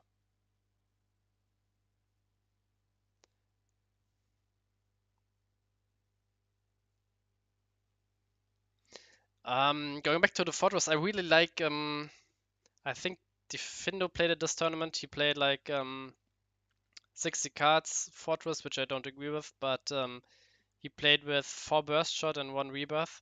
I think playing 4 Burst Shot in Fortress could be the future because it just destroys every aggro we see, and it also you can hardcast it at some point because you will see like more than 1 Burst Shot in a longer game like this here. And just having like any form of mass removal would have been nice. It would have been cleared everything except like the pincer, or even we had like Weezing with like 1 or 2 cards in hand, and when he plays like burst shot and having no other card in hand, it even kills pincer. So like 1 burst shot would have killed like the whole board. Um, um, Maybe I try to. I never played mana burn, but I really like the attacking 4 burst shot in the standard fortress version instead of the useless spiral gates, in my opinion.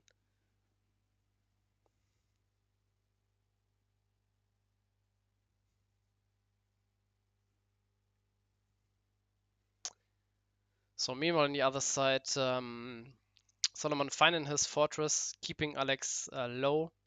On mana, no water, no light, no cards in hand from Aleks, looking not that bad for Solomon, although he's saying he's chatting every turn. No one can stop this guy. Let's see, the round is over in like 4 minutes, yeah? Okay.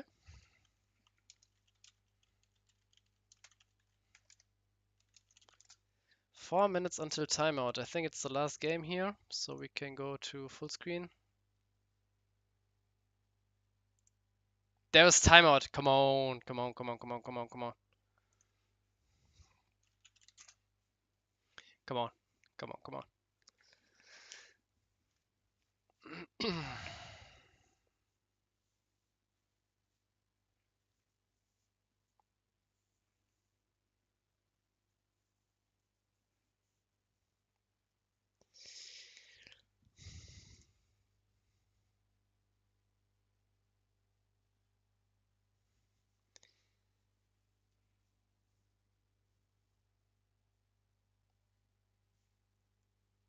So yeah, so now I think Solomon doesn't care about deckout anymore because it's kind of impossible for Aleks to burn him in the remaining, like, maybe it's 3 or 4 turns left for Aleks, maybe 4 turns. And now he starts attacking. I would have liked like 1 more wait here so you can attack with 4 creatures, but still, if Aleks doesn't have like a burst shot or epoch, it's over. Oh, I mean shield trigger of course, but yeah, future slash doesn't do it. Attack with 4 creatures, that's it.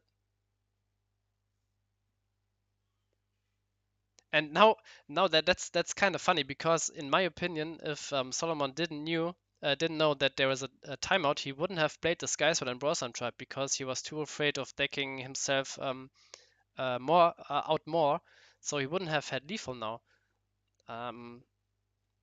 So maybe, yeah, you just don't have to be afraid. Play out everything you got. Hope your opponent bricks one turn and attack for game.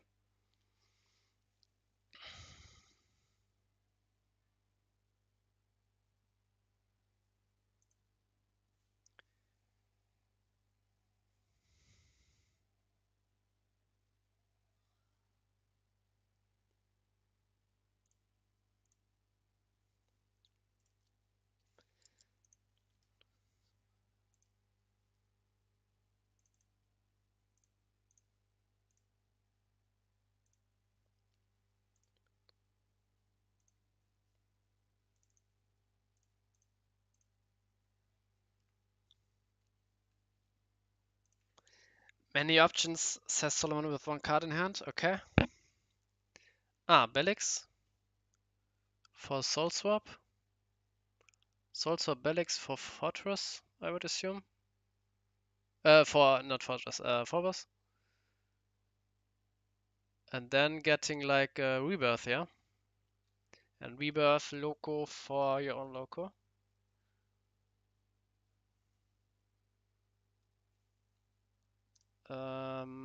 Let's look at the time. Time is up now. Both players have 2 turns. Ooh, Aqua Skydiver. Interesting, interesting. You block now, but you have no light mana to replay it. Why didn't he block the Fortress? If there is a burst now? Okay.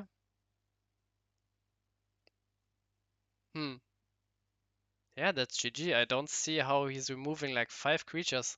And again, on the last turn, on the last turn in timeout, again, Solomon wins.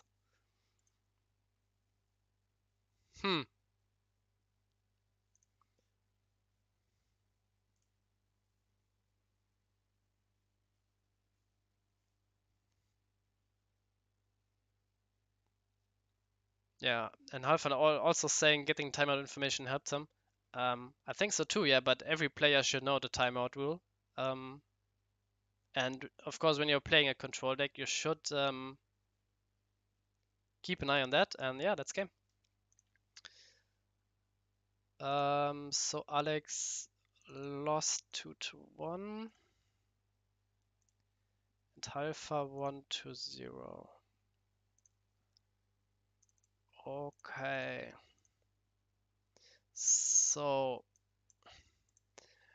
let's look at the standings now. Halfar pretty convincing with 2-0 here. In Group A and in Group B, Pitikman with 2-0. So we have pretty much the exact same score, and Sasu is already out because he's the worst seed. 9th seed, even if he wins it, he is out. So it's against these 3 players, and AleksVin has the better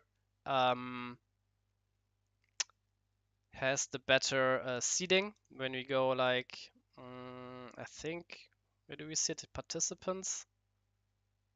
Yeah, here's the seeding again. AleksVin, or I can just go here. AleksVin having the best seeding means if he wins this next game, he's automatically in. It doesn't matter what the other 2 are doing.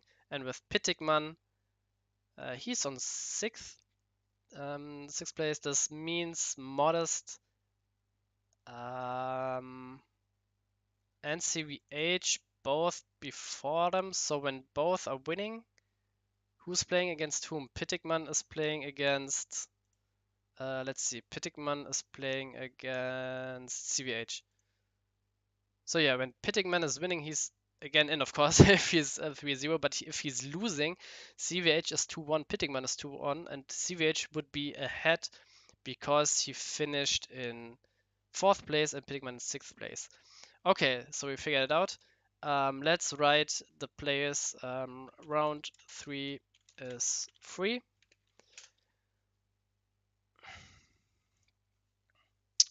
So time up in 50 minutes exactly at 6:20. And let's go out here. So what do you guys want to see? Which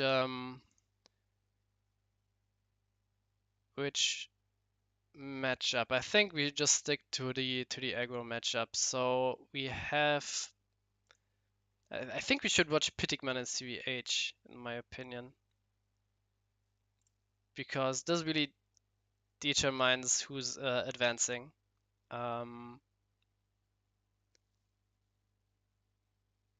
Other possibility would be Modest against Weezing, which would be Financial Rush against Mana Burn. But I think Water Nature aggro against Ice Sword could be interesting. So let's watch this.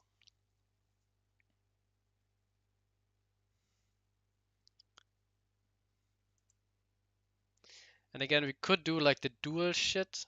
Yeah, maybe let's go to Weezing and Modest too, because you can watch Fire Nature Rush pretty easily, don't miss much. But the game is not up.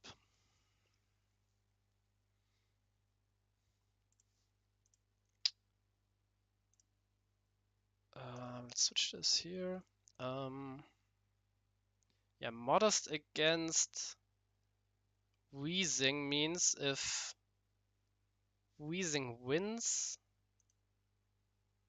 well, he's 7th seed.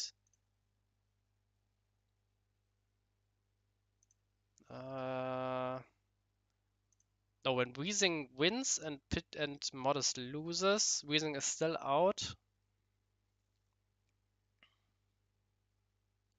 And Modest is also out if if CVH loses. If CVH no. When Modest loses, he's out. That's it. Okay, so that's the standing. Let's see if this game has started. Yeah. So again, Modest has to win to advance. And here, the player who's winning is advancing. If Pitikman is losing and Modest is winning. No, I think it's whoever wins in both matches, they advance. Unless I'm not seeing something. And pretty good start from Pitikman here. I would get back the Quixotic, yeah. So let's see. Oh, well. Yeah, some pro players here, meanwhile. Both on the same side. Let's go like a tag team. Boot up 2 more players, go 2 against 2. Maybe this could be an idea in a bonus IDC. Pair up as a team, play 2v2. Could be fun having 10 shields or something. I don't know how the rules would be.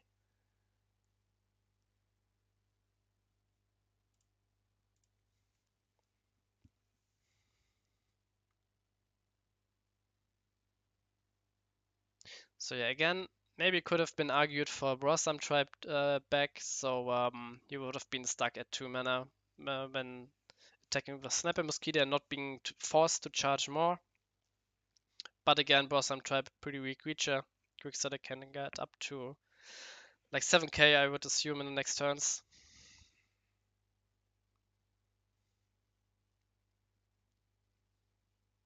And oh, stop! Okay, okay, yeah. Because, yeah, he has to bounce back a creature first from his mana zone, then the shield trigger gets activated. And yeah, everything correct. I don't like the Brosam Tribe get back because as we see, Locomotive, I could have sniped Brosam Tribe and you couldn't, and you didn't have like any nature mana.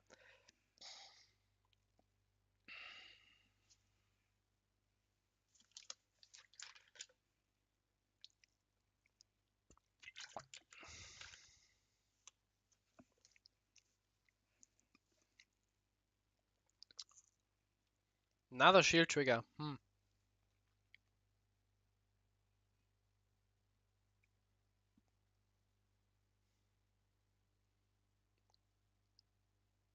Yeah, and now you can't play like Quixotic and Hearty Captain because you have like double water mana. So yeah, definitely a misplay, not getting back the Blossom Trap instead of the now you have three nature cards in hand.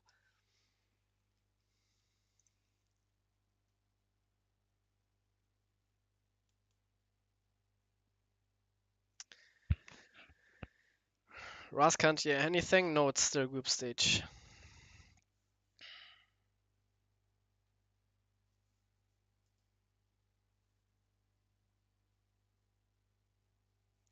Yeah, why aren't we dual viewing? Because the other room was set up wrongly, and yeah, now they both made a room. These are some professional some professionals right here, but maybe they fixed it. That's pretty funny. I want to watch the Fire Nature Rush matchup, but maybe I don't know.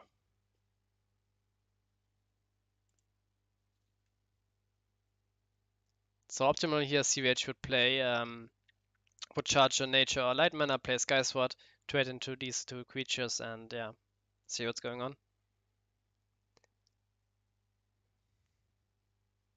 Okay, okay. Now they have three rooms. Now they are evolving. Okay, let's go. Uh,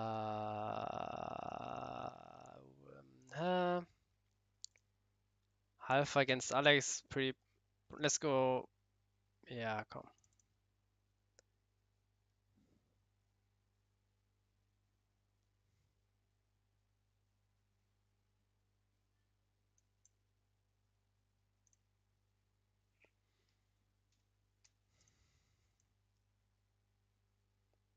Okay.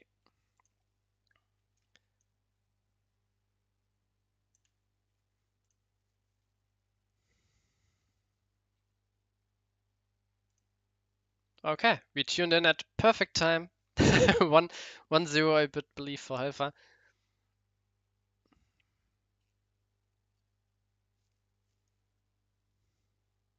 And again, yeah, Bolmedia's doing work. Maybe I should consider running a finisher.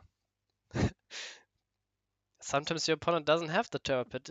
I think the Bolly effect is you play it, your opponent top decks Pit, and then you're sad. But yeah, maybe if you're a pro player, then that doesn't happen.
So yeah, I think both matches are pretty stale at the moment. Alex just slashing its opponent, and here, I don't know, CVH just thinking.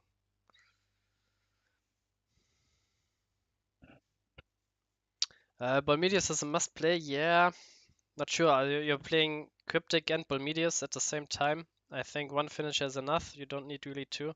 And in my Rebirth uh, control version with the same colors as Phobos, I don't play any finisher. I play like a 3 Fortress. So the win condition against aggro is either meltdown or deck out, and the win condition as control is play a couple of fortress, swap it, have an ice vapor out, and just start attacking with your fortress shells. But I agree that maybe one finisher could be played, but I don't have like any room, and yeah, I don't want to. I try to reduce my deck size because boss on type turn 3 is just so important in this deck, and I don't want to add more cards, so it's hard to find the space. But yeah, I can see the argument for Ball Medius or for a Cryptic Totem, at least one. Maybe Cryptic Totem because with Rebirth you have more 6 mana targets than 7 mana targets. And on the right side, CVH starting to go aggressive, playing 3 Sky Swords, having 8 shields. The worst thing that can happen is that one Sky Sword is getting killed by Quixotic, but that's it, and you threaten lethal. Next turn, Polygon has to attack into another Sky Sword. Maybe you have fight a Dual Fang, which can come out. So pretty good spot here for CVH. Meanwhile, on the other side, Alex really needs an Aquanium Clamp here now or a Lost Soul to stop the advantage engine from Halfar.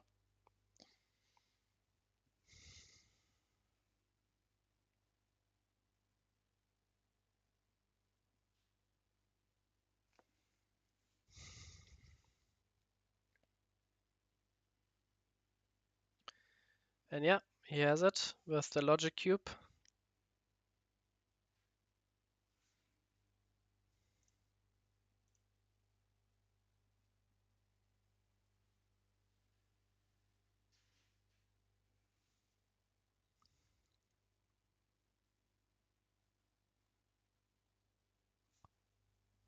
Wait, what did he do? He used Spiral Gate on Skysword? What? Play Spiral Gate, target Skysword. Why would you target Skysword? You're an aggro deck, you need your opponent to have lesser shields and more. Okay. Here for the lethal swing. Quite safe, still having 5 shields. So even if there is a Spiral Gate, yeah, Spiral Gate doesn't do anything. I mean, yeah, it gets you one more turn, but yeah. Yeah, what is happening in Solomon's match? Yeah, I don't have the capacity to watch another match. I think 2 is the maximum. Oof. Yeah, Blizzard. Blizzard. Now he played all his Borsam tribes to get his deck to 18 cards, and yeah, one Blizzard.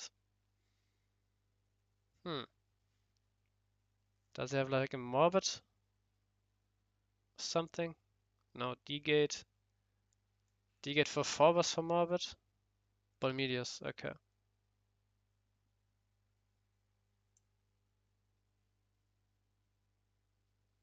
Yeah, Lost Soul. How does he do it? No one knows.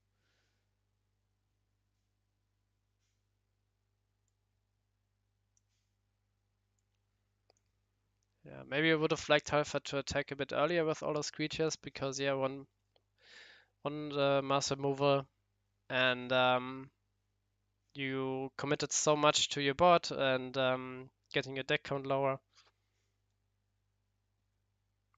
Another Blizzard in hand.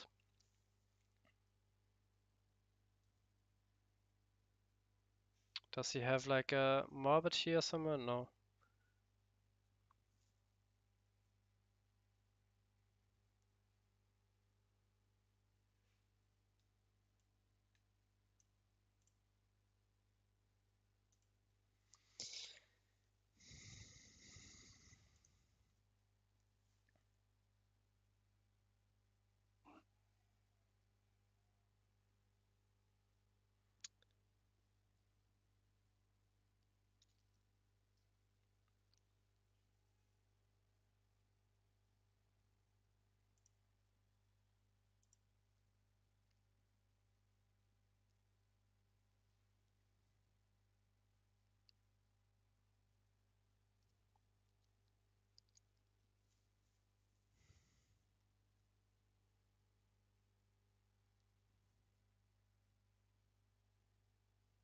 Oh, Morbid and Shield. Yeah, the one Sky Sword.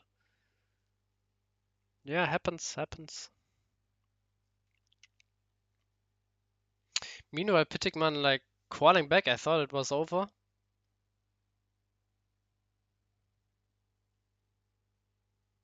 And it still kinda is, huh?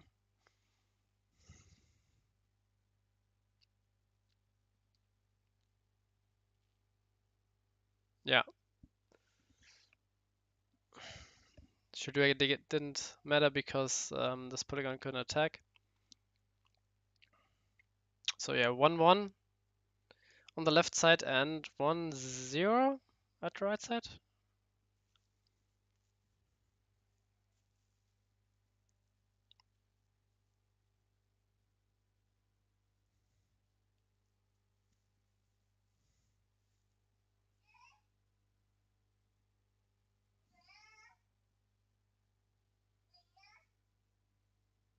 Need to open a window.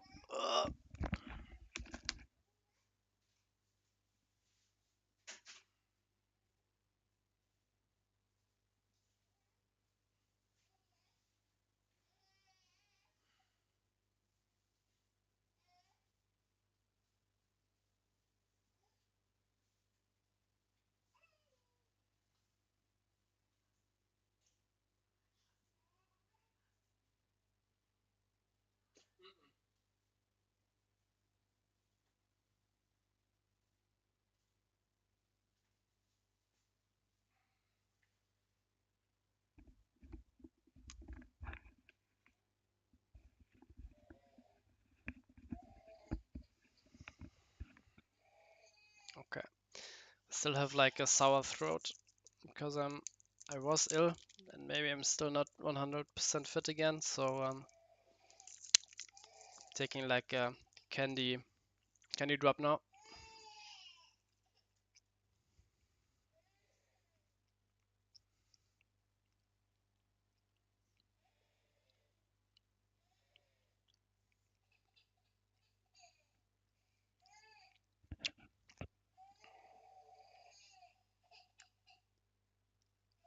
Hmm. Alex moving Lost Soul to his hand, while Halfar is clearly winning the Lost Soul race, and AleksVin is like 2 turns away from Lost Soul. Not sure.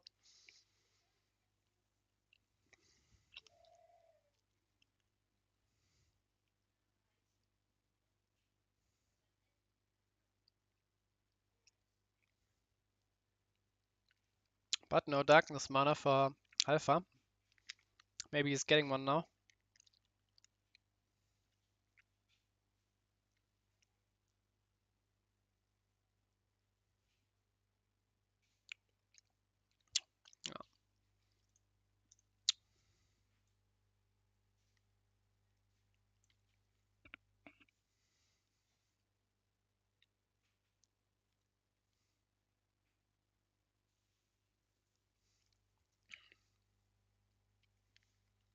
Okay, so Fire Nature Rush.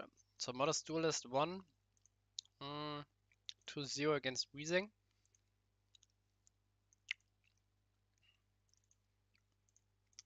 Which means he should be in the next round in the semifinals. Yeah.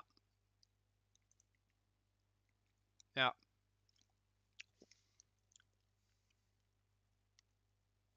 Let's switch to the standings real quick because even if CVH wins here, all players are 2-1. CVH and Modest are advancing because they have the better finish at Swiss and Pitikman on 6th.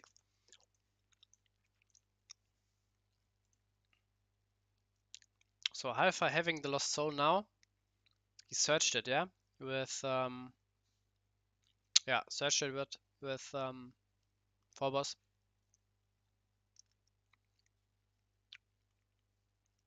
So I don't quite get like the play from Alex here.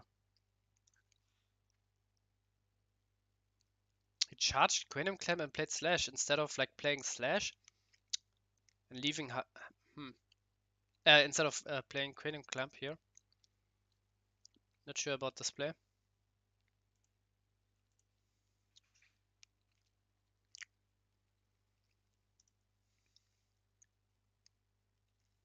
Meanwhile, Pincer is going Rampage on the other side.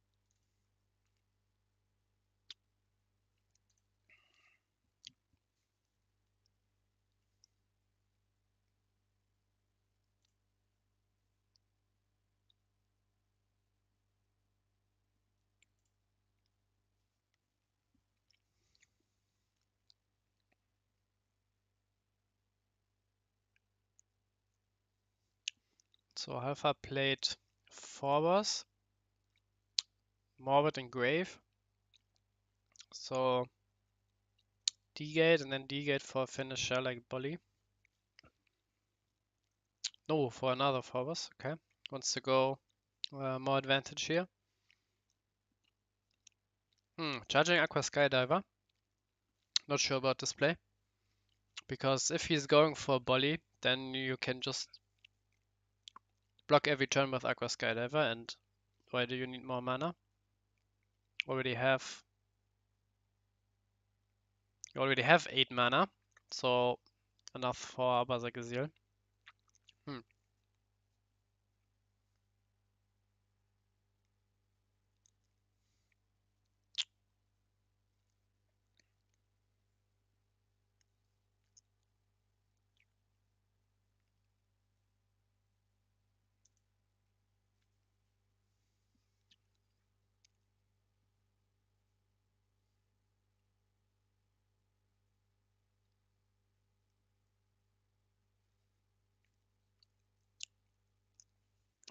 Yeah, and CVH having 9 cards in hand, but Pincer scope is like how it's like 19k, yeah? Yeah, 19k Pincer.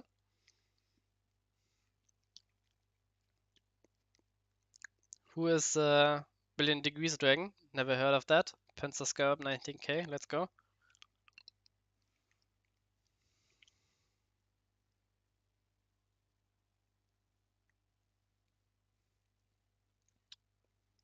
And yeah, Halfar snowballing. Getting Morbid back, but don't have that much creatures in grave, yeah? Only 5. I would have liked Soul Swap get back. So if you have like another Loco or Magma Rex Blade, swap it for another file. Or like get another Dimension Gate.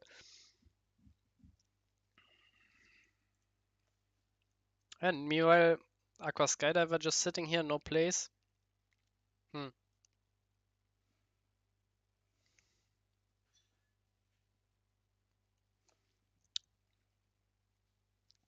but even with Blizzard, he has like another file into Morbid. Or he has Morbid in hand. Just Morbid for like 2 files, play file for Morbid. It's not enough. Not playing Terror Pit again, interesting. Waiting for the finisher, I suppose. I think Bolmedius must be in the shields because now he's getting Cryptic. He wanted to build a board first because he didn't have the Bolmedius with his first Dimension Gate. Meanwhile, on the other side, CVH thinking how he's getting out of this misery. And yeah, Miraculous Plague, pretty good.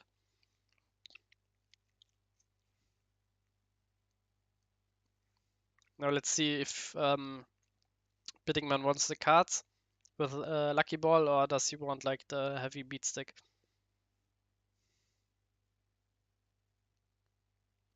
And yeah, Alex like a madman getting the APOC right when the Cryptic is out, but again, Alpha having Morbid Medicine in hand can get it right back.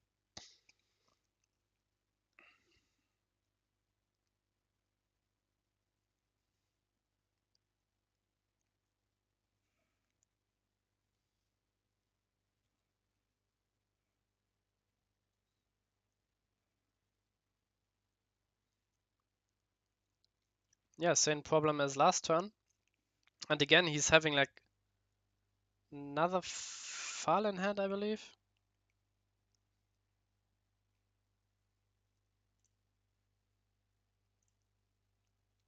So really this cycling between Fall and Morbid, pretty strong.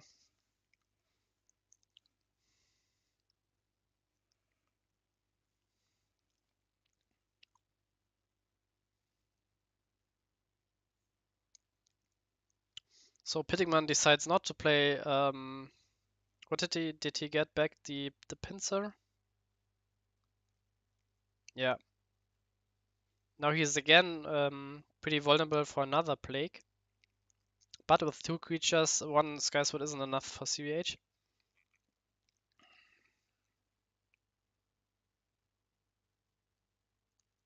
And yeah, AleksVin playing stream into Miraculous Snare for the Cryptic. I don't think Halfar's playing Ghastly Drain or Stingwave, so this Cryptic is gone forever, in my opinion. And with another finisher in the shields, when my assumption is right, then Halfar needs to play a bit more creatures and then start swinging. And if he doesn't start swinging soon and another Blizzard comes, then the game is wide open again.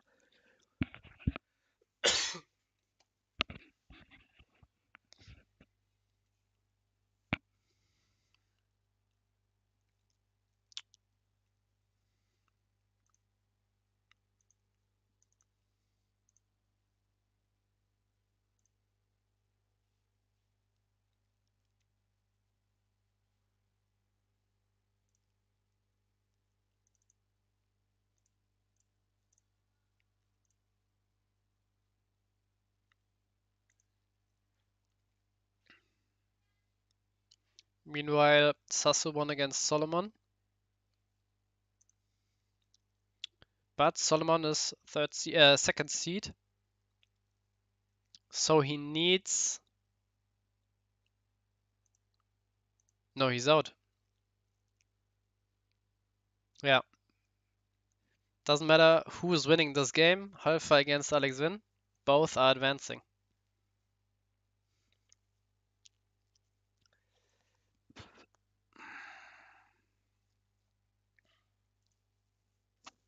Hmm.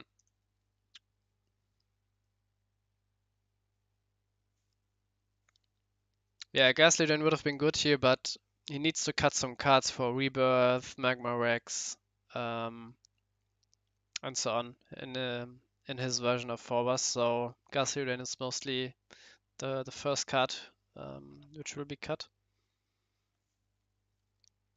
And yeah, Blizzard. Yeah.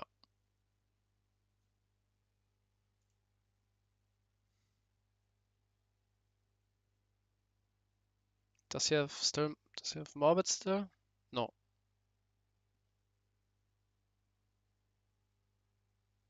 Two files in grave, two here, so he needs like a creature into swap for file, but it's too slow. It's too slow. Alex just keeps clearing with Baza, that's it.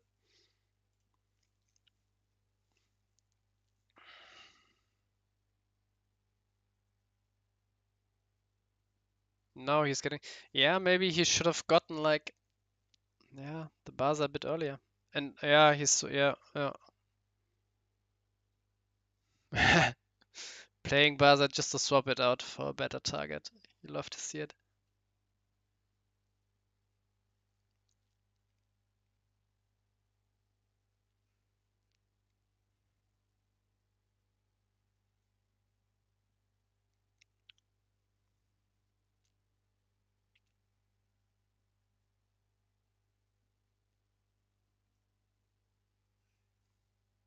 Meanwhile, Pitikman getting first shield surfer. And oh, here's the Bolly, what? How? I thought, why didn't you search like for Bolly earlier with Dimension Gate? And you see, you play Bolly, your opponent immediately has the Turpid.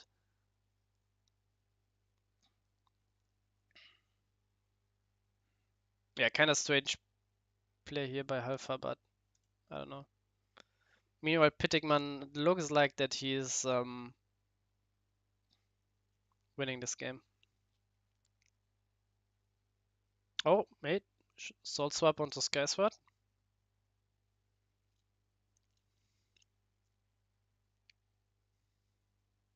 Ah.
So yeah, the left match, the outcome doesn't really matter.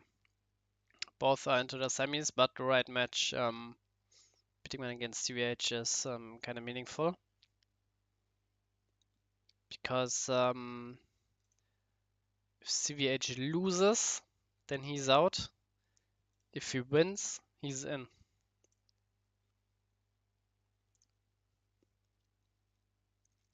And the same with Pitikman. If he loses, he's out.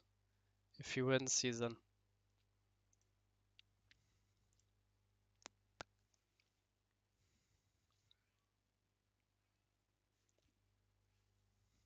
So, oh, he's playing Quixotic, yeah.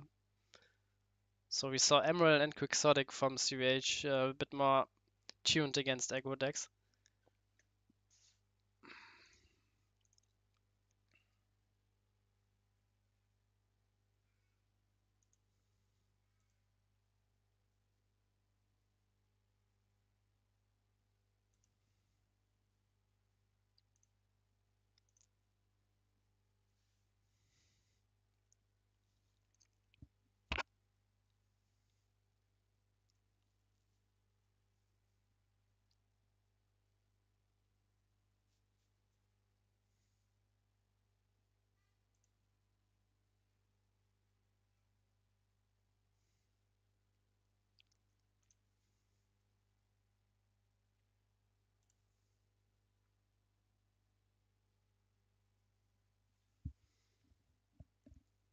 So looks like Alex is winning this game, although what moved Spiral Gate back to hand? Okay.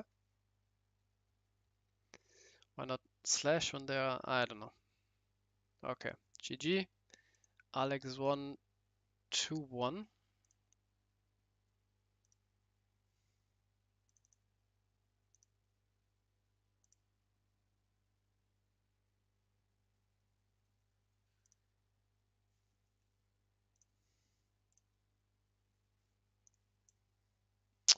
So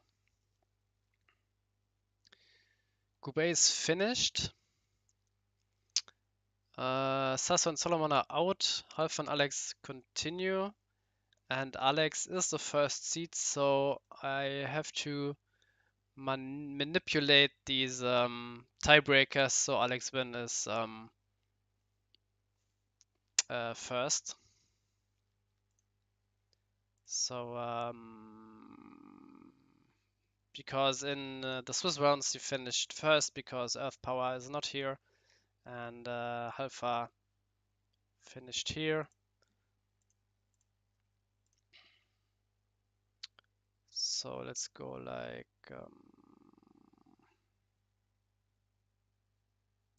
I think this should do it. Oops. Yeah. Okay. So that's correct, although the last match was 2-1. I had to put into 0. So Alex is ahead of Halfar. And now the last match, Pitikman against CVH, as we see here. The winner is in, the loser is out.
So yeah, CVH swapping out the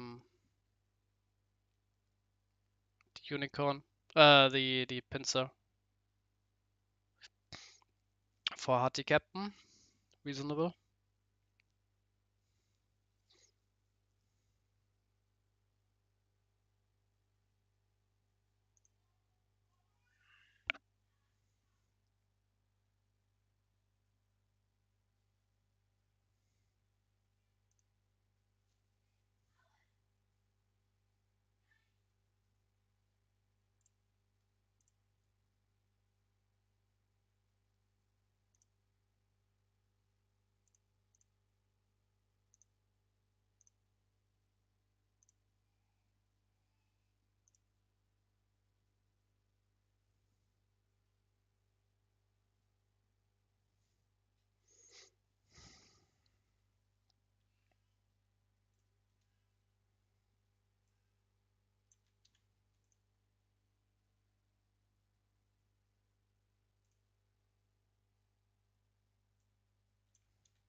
Yeah.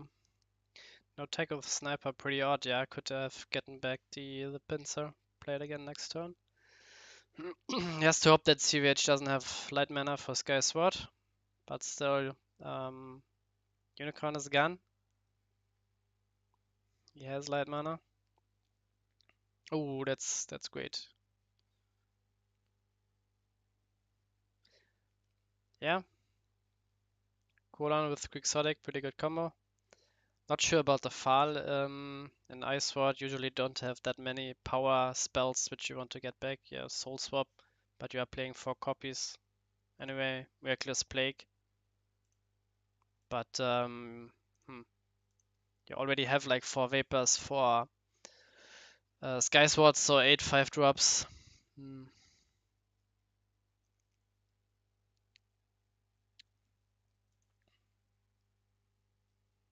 Lucky ball, pretty good play. And gets another. Yeah. Okay. I think you should attack here, yeah.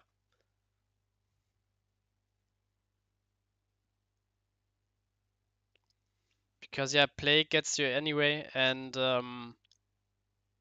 this way you can just play it next turn. Assuming that, yeah, there's no plague.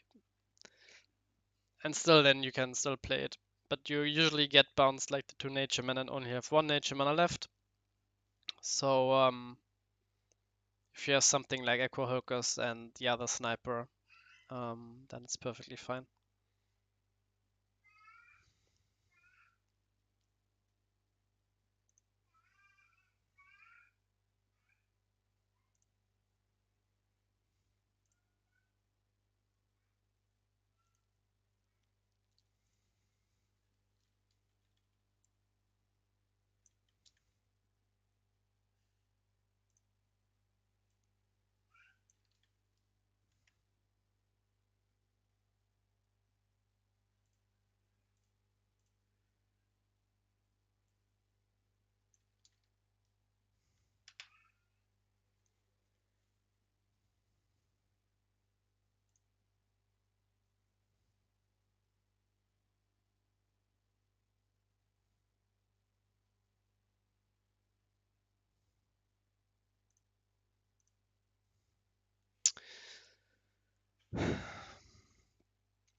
Okay, playing Aqua Surfer is also fine because Pitikman needs a shield trigger here to threaten lethal. He doesn't.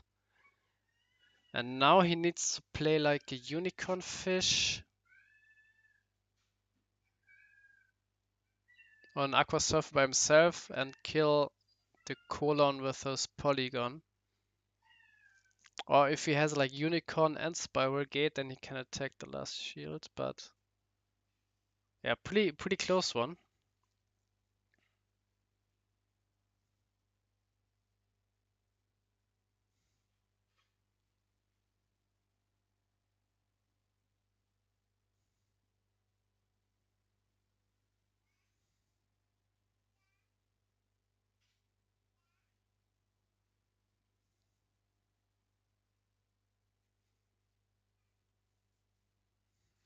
And now tapping 2 mana.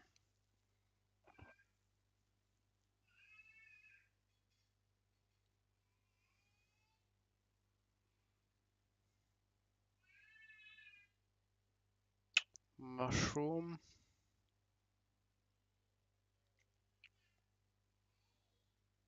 Charge another mana. Play unicorn fish and a 1-drop and kill colon. This would be the dream.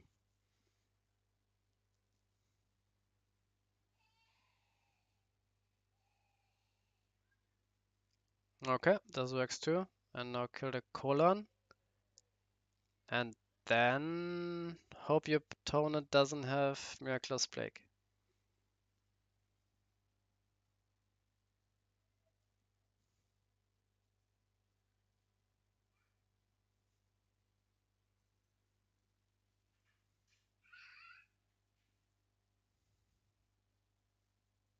Timeout is when? Let's look. 15 minutes. 5 minutes. Why is this going to timeout? What?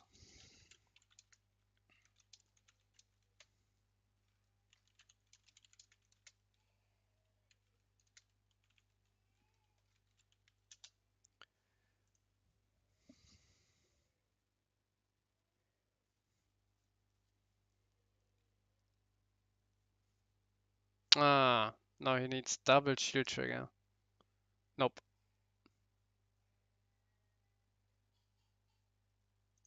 Okay, CVH wins. CVH wins.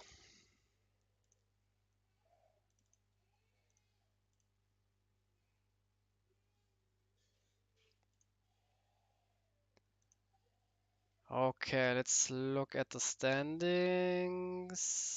Modest is ahead of Pitikman, so yeah. Yeah. But CVH is also ahead of Pitikman, so these two, CVH and Pitikman, has to change. So I need to manipulate the score. Yeah. But CVH has to be in front of modest duelist. God damn it.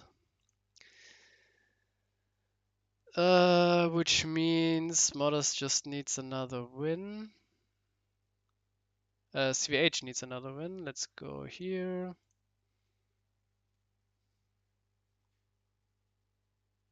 That doesn't help. Oh, that's the tiebreaker. Oh man. Can I? So CVH must be ahead of modest duelist here. But I can't because he has a win against the tight opponent. Why is this shit here?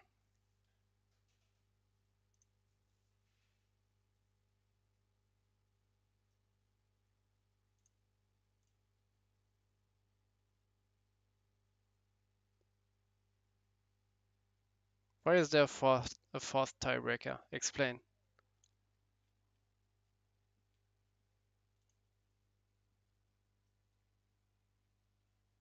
Why is this here?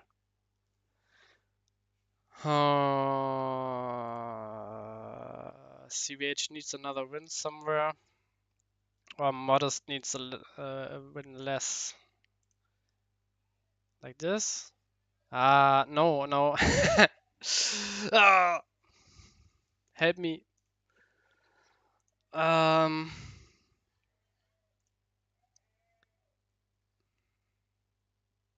okay, maybe if Weezing one more game here.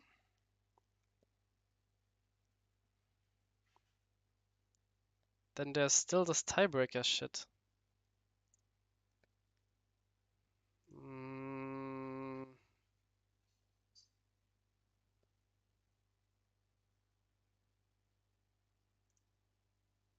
like this. Okay. That doesn't work because of this, and I can't like turn the tiebreakers off. Okay. Um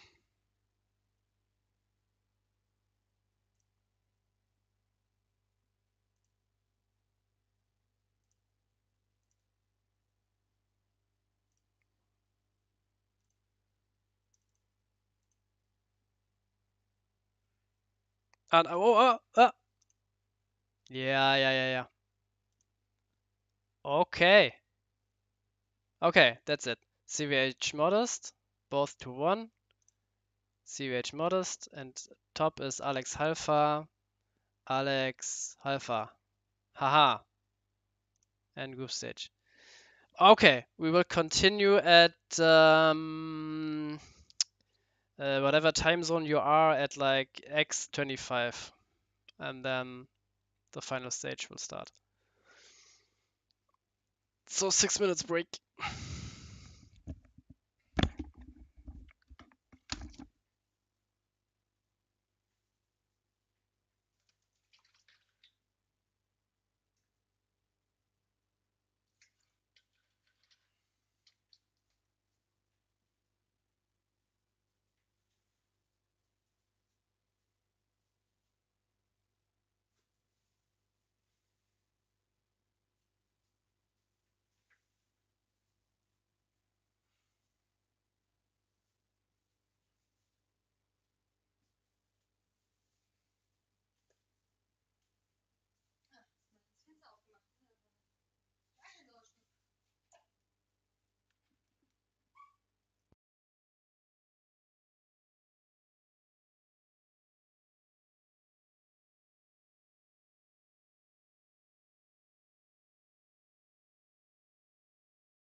Okay.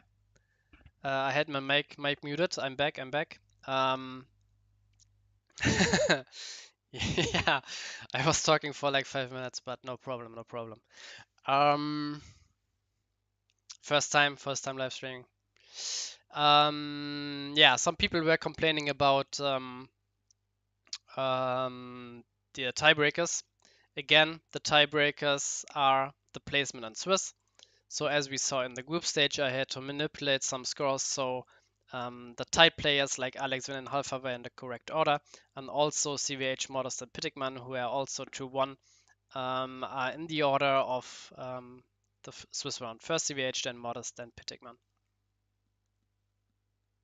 And if you guys have a problem with the tiebreakers, then yeah, you have to deal with it for this cycle. And we also already have some ruling changes in mind, but we want some feedback from the community, and we only change something if you believe that is something worth changing, and if we believe there's enough votes for it. So yeah, this tiebreaker rule could of course be debatable, or is debatable, as well as the tiebreak rule we have currently in our Swiss rounds. So maybe we will.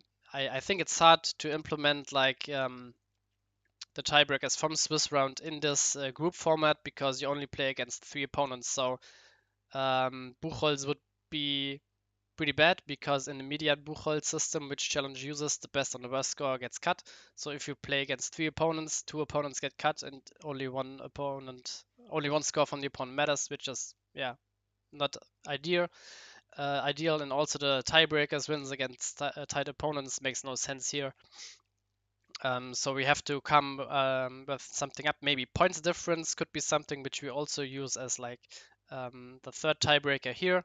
But yeah, we will let you guys vote what you think. Maybe you say this group stage is bad, although we voted for it, but we want single elimination back, whatever. Okay, let's see if the matches are up. They are. So we have some Fire Nature Rush against Deckout, and we have Ice Sword against Phobos.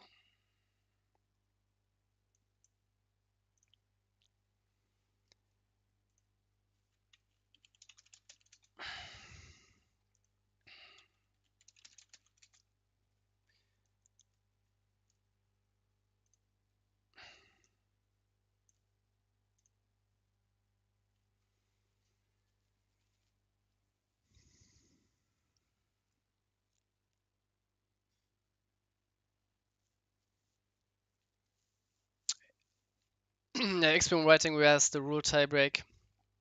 I think it's an announcement channel, to be honest. Yeah,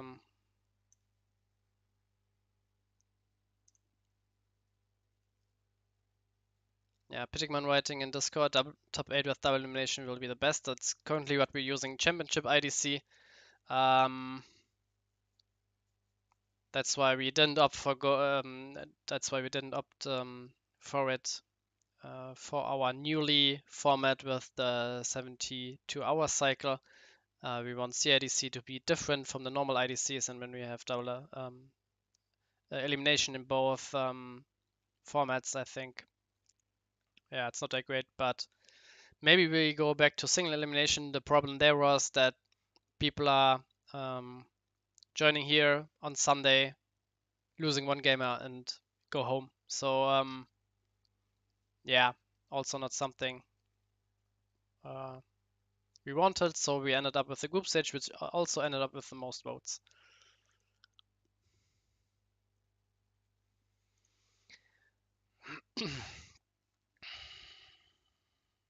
So yeah, Alex winning the dice roll, pretty huge. So he can answer the Gonta before he gets the chance to attack. Ooh,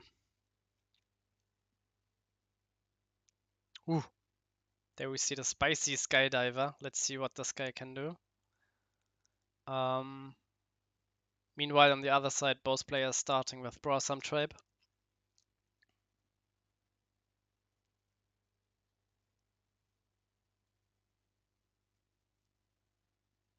And yeah, looking pretty good for Alex on the left side. But could still be under a lot of pressure when there is like another follow-up, no follow-up play. Another shield trigger. Going for burst shot here, clearing the board, pretty nice. Meanwhile, CVH on the getting on the Lost Soul race first, but only one card in hand and no darkness. He has a darkness mana in the plague. So optimally, Halfar is playing either Ice Vapor here or Locomotive Aquanium Clamp. Raul joining, asking how much have I missed? You missed the group stage. And these are the 4 players who advanced the 2 groups.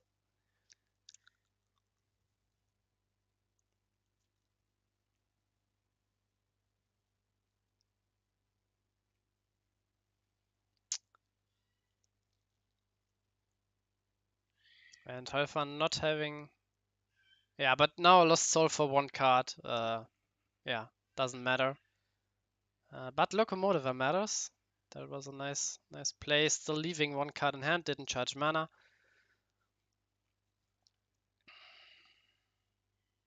Now, if the last card is Soul Swap, I would have liked the Soul Swap from CVH. Swapping out his Bloom and then playing the Loco.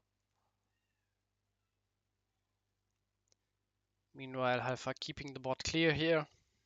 Pretty even game there, but usually the longer the game goes, the better it is for the control matcher, for the control player.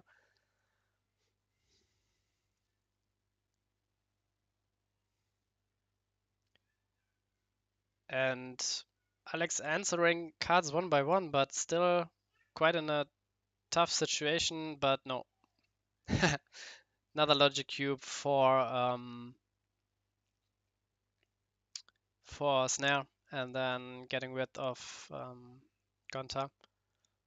Or maybe even another sweeper like Blizzard, you don't care about your own loco. Yeah, Pitikman did good. He finished 2-1 in the group stage, but all the other players who advanced also 2-1, and the tiebreakers are the standing and Swiss.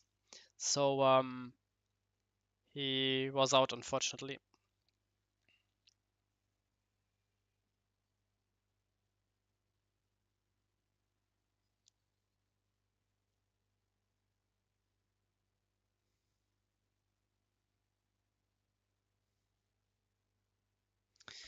Yeah, and X-Boom finding it in the announcement. Um,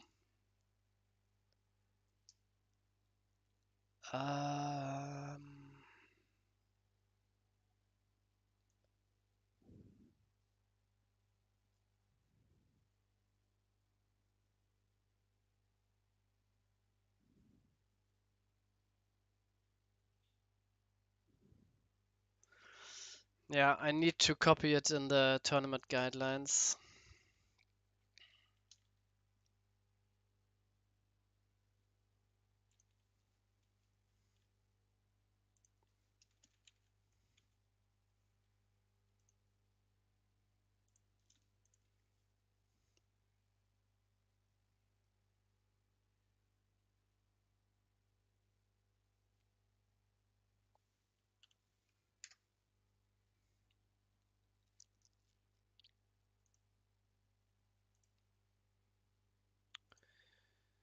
Okay.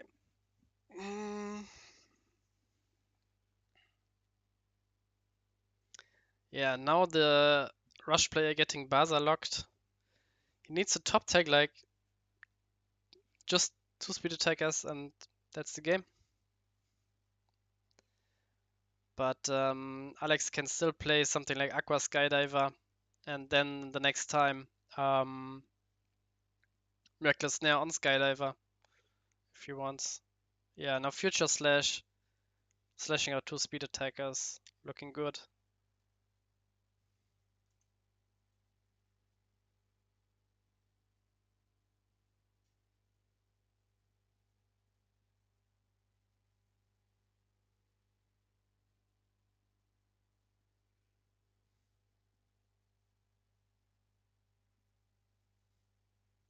Yeah, Pitikman arguing for the double elimination.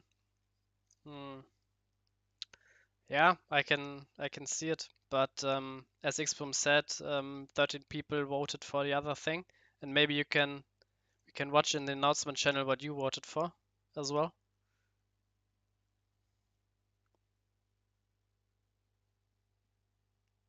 Or maybe we didn't vote on the tiebreakers, we voted on the group format, yeah. Yeah.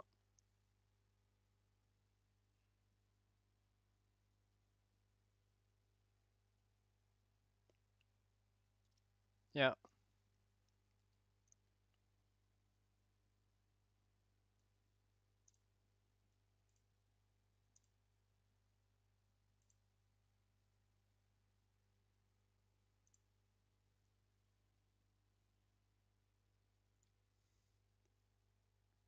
Well, Pitikman, you didn't vote at all. So yeah, but again, 13 people voted for the group stage, which we did. 4 players voting for single elimination and only one for double elimination.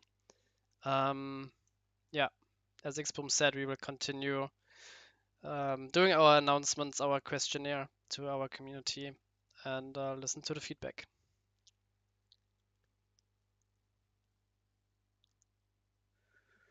Meanwhile, on the right side, I didn't quite follow this. Um, looks like bars are getting played, killing the Ice Vapor. CVH staring down at the blocker with his 1 and 2. Take creatures pretty vulnerable to like one Burst Shot or Magma Rex. But still no coming through. Maybe a Plague would be nice here on Forbos, Belix, and tempo the opponent out. Yeah, Sorcerer one Bloom is also nice, hoping your opponent doesn't have a removal.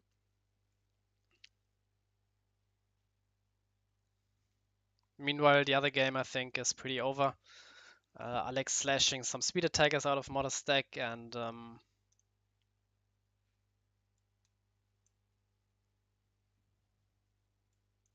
not sure what's best. Yeah, yeah, there are already like 3 Magnus, 2 Rikubu here. Now, slashing a poison mushroom would mean that 2 Rikubus and another Pyrofighter are in the shields or in hand.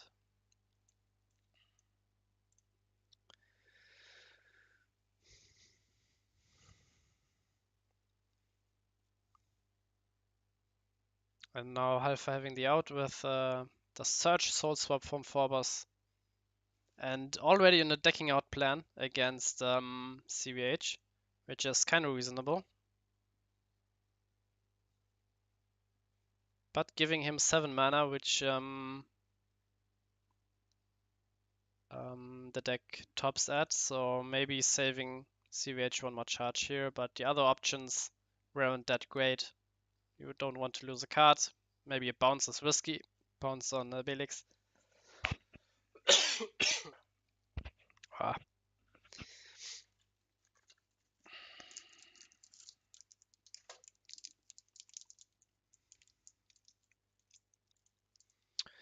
Who eliminated Pitikman? In his groups were modesduelist and CVH. They finished all the same, but in Swiss, Pitikman was behind Modest and CVH, and that's the tiebreaker. So Modest just drawing some cards and hoping for a big play with multiple creatures, and Alex not having a mass removal.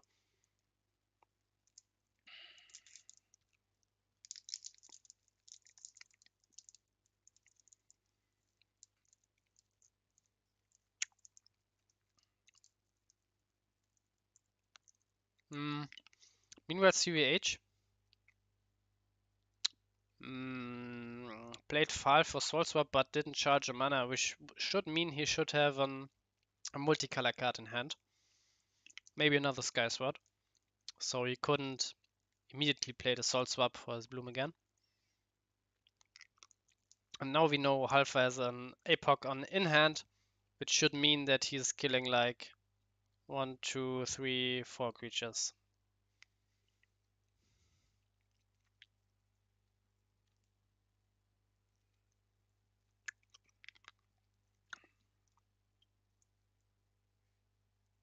What?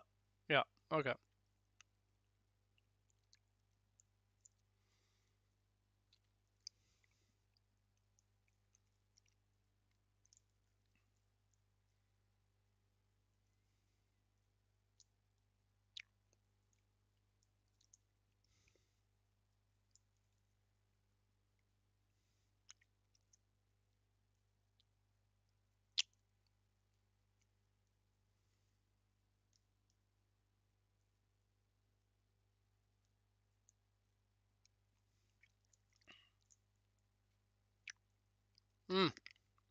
Okay.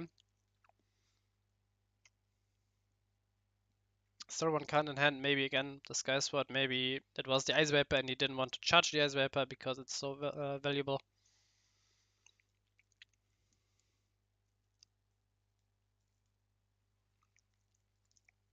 But now Blue Miracles is free to attack, and so again eating another candy drop.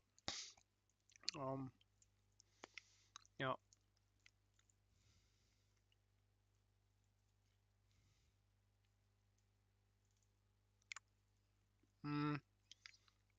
Halfar is 95%. I would disagree. That seems pretty high. He has no cards, and if there was like, yeah, I would have taken the shields to be honest. Maybe it's like a Fal or a Phobos, because now you have to top deck something good. Yeah, Skysword is not nothing, but didn't answer Bloom. Meanwhile, on the left side we see game 2 not having a 1-drop here, and Alex pretty lucky in having like 2 creatures. Deck out plays like really few creatures, and for him having Belix Fal and then another Belix being played, kinda lucky here. No charge for Modest. Okay. Why?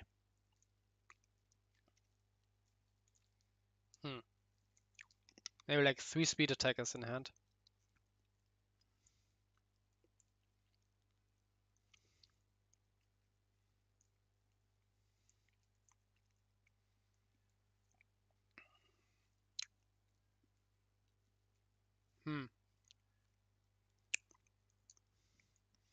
Yeah, maybe he has like a deadly fighter in hand and doesn't want to play it against the Belix, but yeah, or he just bricked. Could be.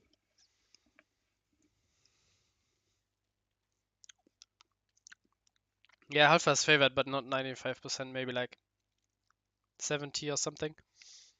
I don't know. What the what? Wait, what? What is this card?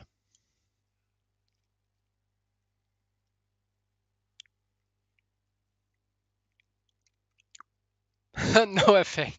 An 8 mana 5k vanilla. Let's go! Yeah, Terror Pit, killing Phobos. Bottom blade doesn't help him, yeah? Maybe, yeah?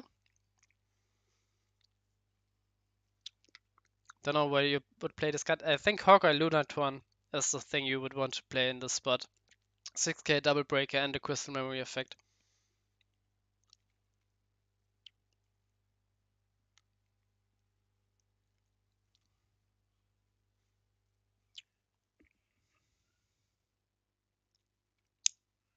I know Aqua Sniper, but I would never guess that someone would play it in their deck. Because there's so many better cards. So I don't know, like 20 cards which I would consider before playing Aqua Sniper in this deck.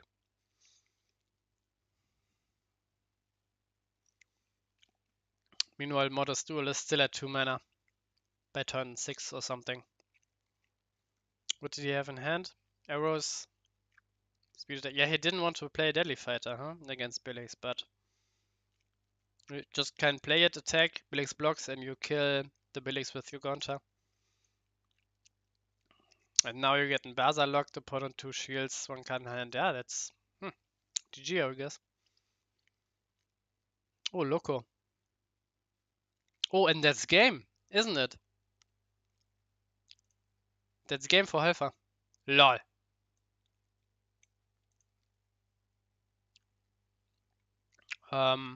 He just plays 5, swap 5 for Baza, GG. 2, 4, 5, 6, 7, and 8 for lethal. GG.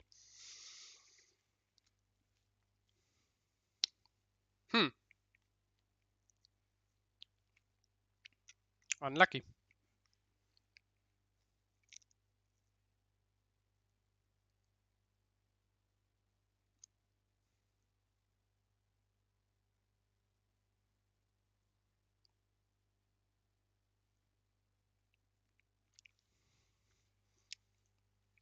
Oh, he had Plague. I missed it. I watched the left game.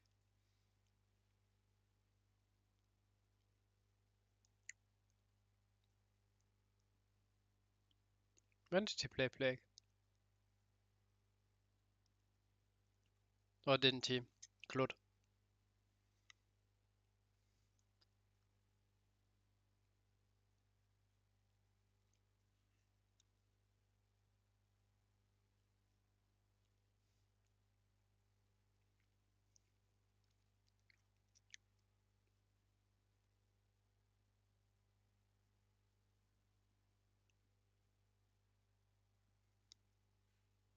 Ah, look at this card Plague. Okay. Oh, he kept Plague and played 8 mana 5k vanilla. Ah, yeah.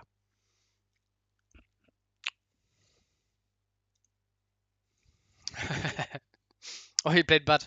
Okay. He played Bud instead of Plague onto Cryptic. Okay.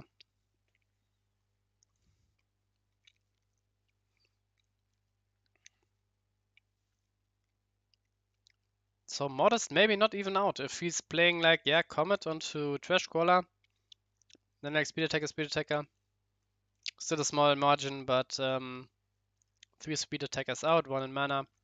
AleksVin, as a pro, he is top decking Slash Charger or Future Slash for the other ones, and that's it.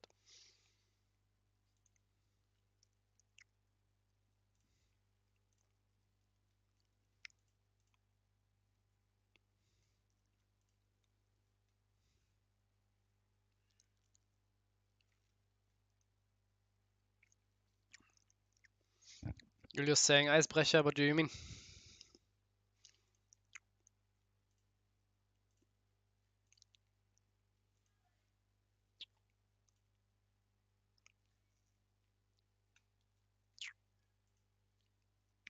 Oops.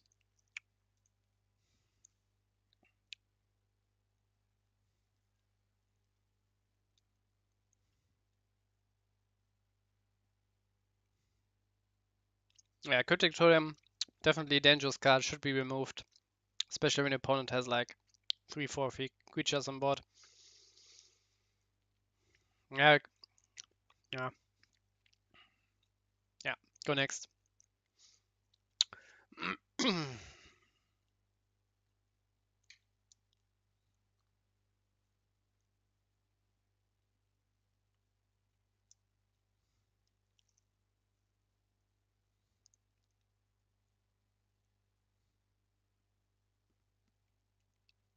And you can already write in the chat if you want the third place match and the first place match to be played at the same time with the split screen, or if you should watch it one by one.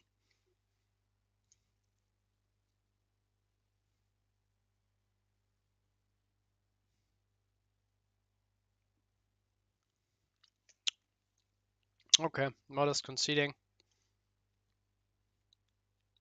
Yeah, Alex advancing. Good luck. And the finals.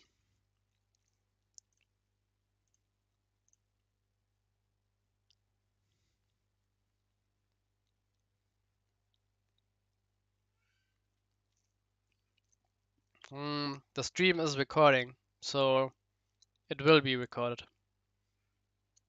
The whole stream will get uploaded on YouTube. So it doesn't really matter if we have like a split screen now or like the 2 matches separately.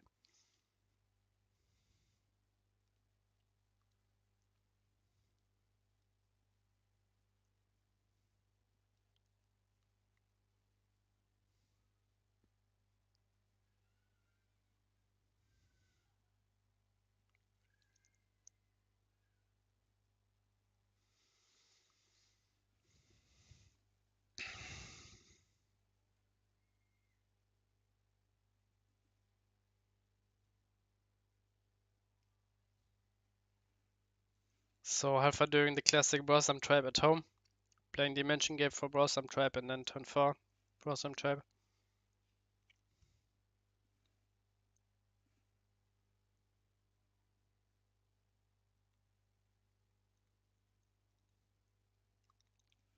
Yeah, we do streams if I don't play by myself. If I live stream my game with my hand open, I can just, I don't know, concede. So if I'm not in top 8 and have time, then I live stream. I'm not sure if Darksigner wants to live stream and commentate when he's not in top 8. But yeah, I think I'm enjoying it quite as far. Getting to improve a bit, especially at the start. I didn't quite know what to do. I announced the stream, but then the live stream was like started, and then I was not sure if I was live because I have a slight delay between the things that happen on OCTGN and the other stuff and the stream itself. So I canceled the stream, then I don't know, made a new link and so on. It was quite chaotic, but yeah, finally managed to win, to go live, and I'm quite enjoying that so far. And yeah, German odds, first shield, tower pit, no problem for Halfar.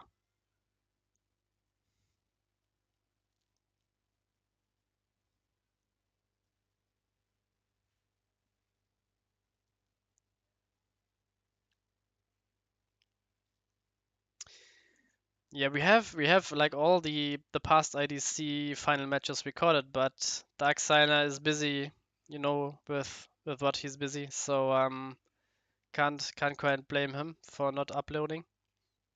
We also have an updated tier list video, but again, it's like half a year old now. We did it, but it's 3 months ago. I'm not sure why it isn't getting uploaded by him, but um, yeah, no pressure, no pressure.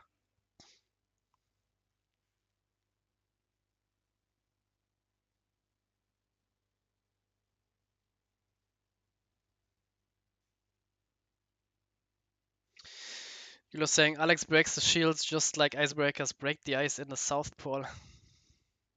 But Alex doesn't break any shields, no?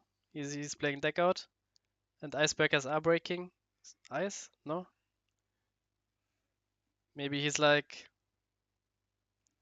a bulletproof glass because no one's breaking, but other people are breaking his shields. I don't know, I don't know.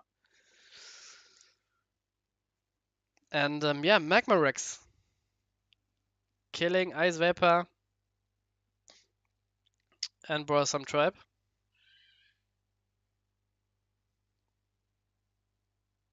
Cool card, cool card. Again, I'm saying Burst Shot is better Magma Rex, but in these situations he's quite nice. Maybe with Rebirth you can play a one-off, then you kill your opponent's whatever Skies would fall. He has like another Ice Vapor, you go Magma Rex.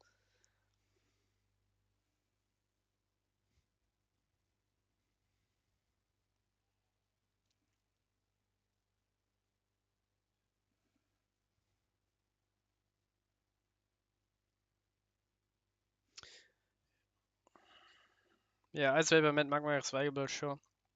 But usually I would think in your Phobos you should play your own Ice Vapor, no? But Halfar is not playing Ice Vapor himself as far as I know, so you can safely play Magma Rex if you are playing. But in my opinion, I would play Ice Vapor and then not play Magma Rex because the threat is if you have Magma Rex and Mana Ice Vapor on board, and then maybe like a Ball Meteor's Cryptic, your opponent just swaps your Cryptic, Ball Meteor's out, Magma Rex in, kills your own Ice Vapor. That's not good, but if you don't play Ice Vapor, I can see this card, yeah. I think Halfar's playing a split between Burst Shot and Magma Rex.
Um,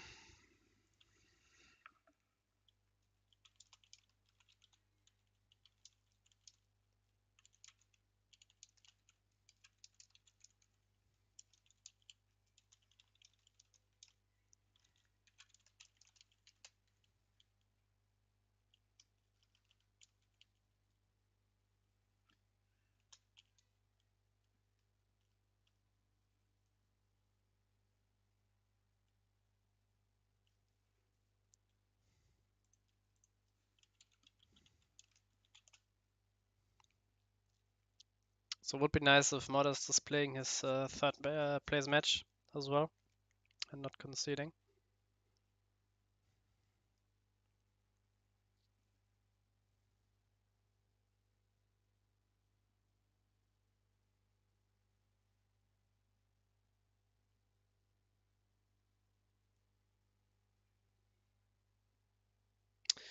And now CVH needs a lost soul pretty quickly here, otherwise it's getting out of hand.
So you probably swap out your Cryptic to go for game next turn.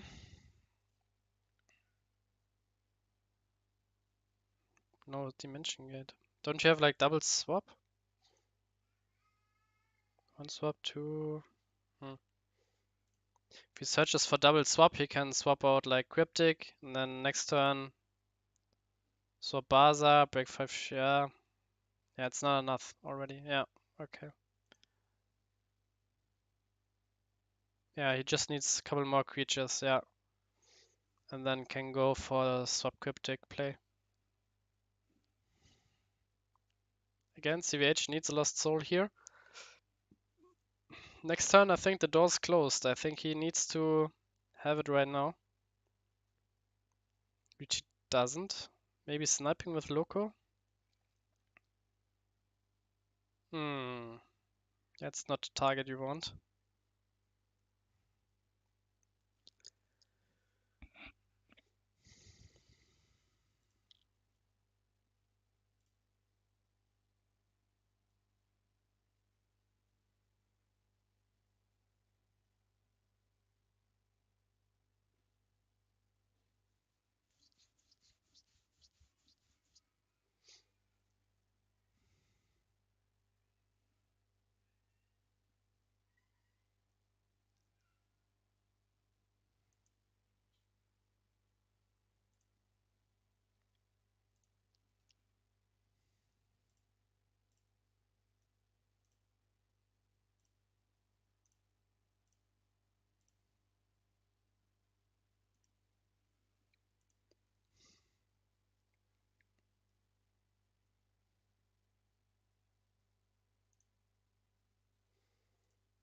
Yeah, and the classic I search dimension gate and now I'm charging the dimension gate.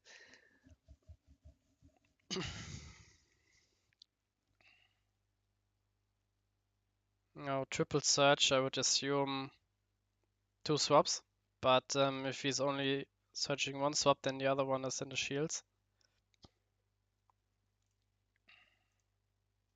Because you can just double swap here, 1 for Cryptic and 1 for, I don't know, Sky Sword if you want, Baza.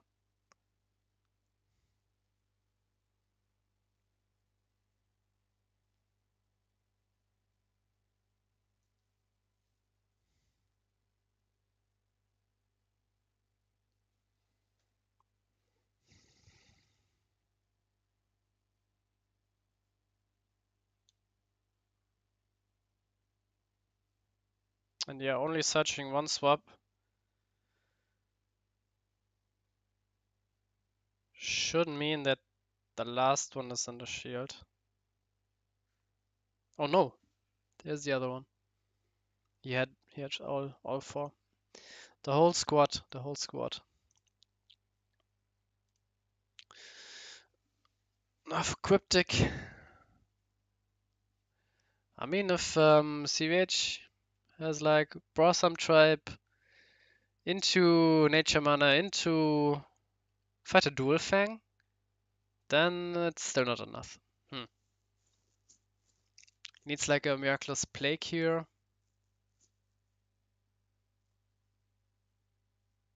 Nope.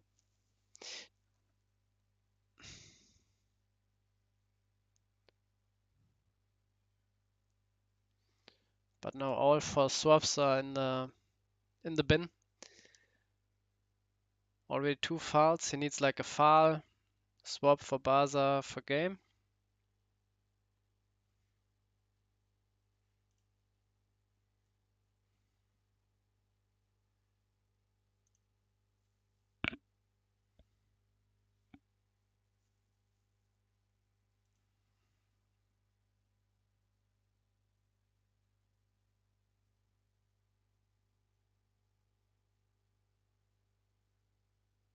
Yeah, sometimes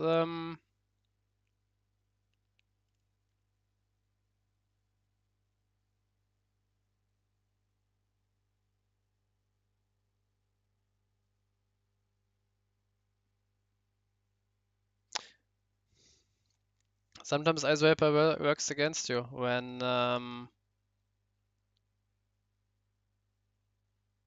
when it destroys the Baza and you have Morbid in hand.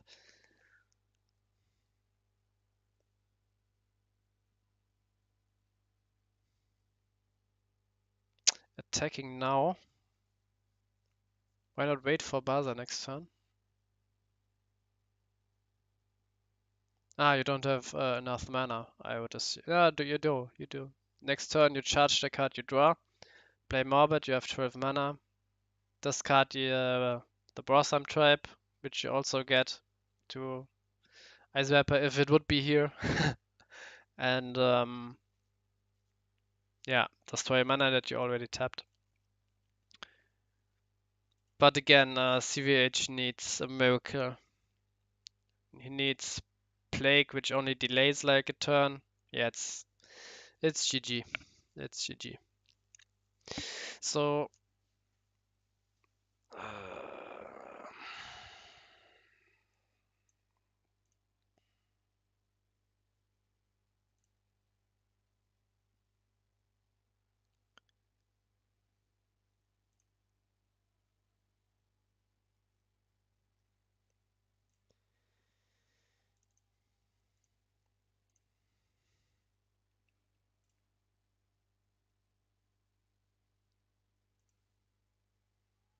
oh wait, Emerald, wait. Nah.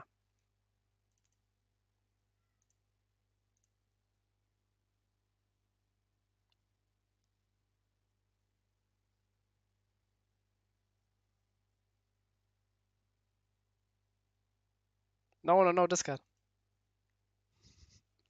No, discard Cryptic. But it's GG anyway. Oh, holy R.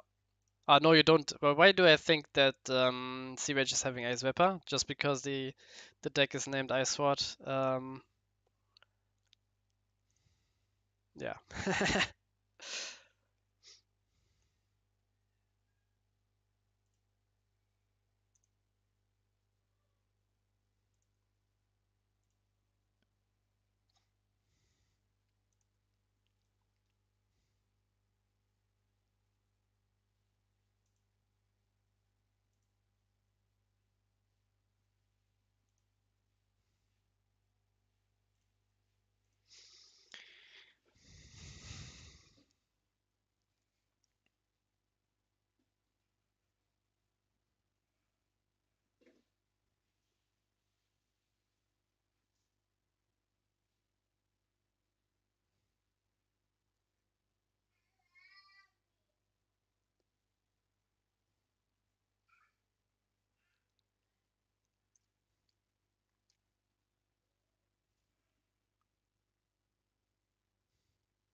You can just kill the Sky Sword if you want, but I doubt there's another second Holy R. Yeah. GG, Halfar advancing.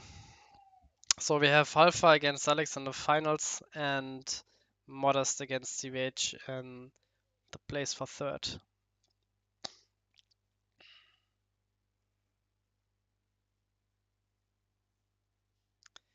Game 1 was super close. Yeah, that's true. So one misplay where you played Butt and not Plague. Yeah, yeah.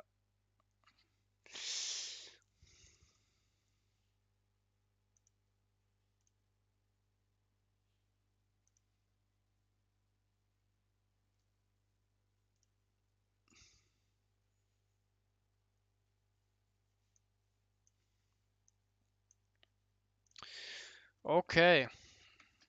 Um,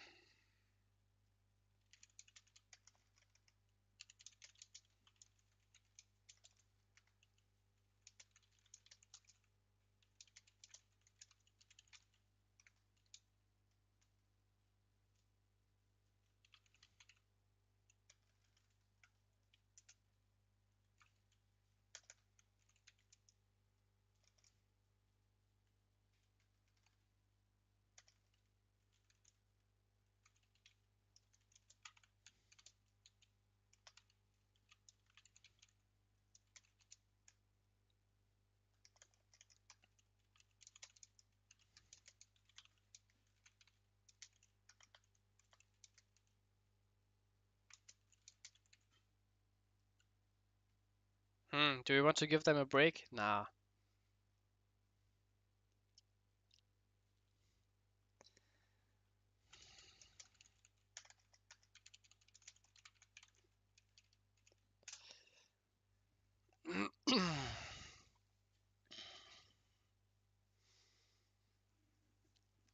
Yeah, both matches can be played at the same time. We save some time here again because we can do the split screen stuff.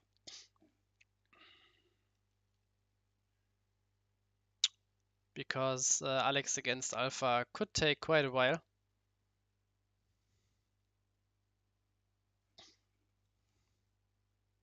Need 5 minute break. Sure.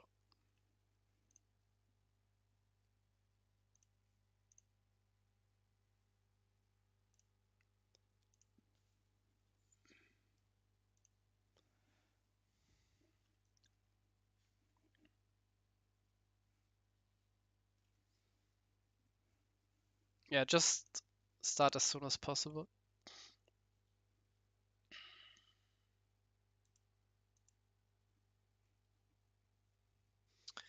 What do you mean? Stop taking my predictions.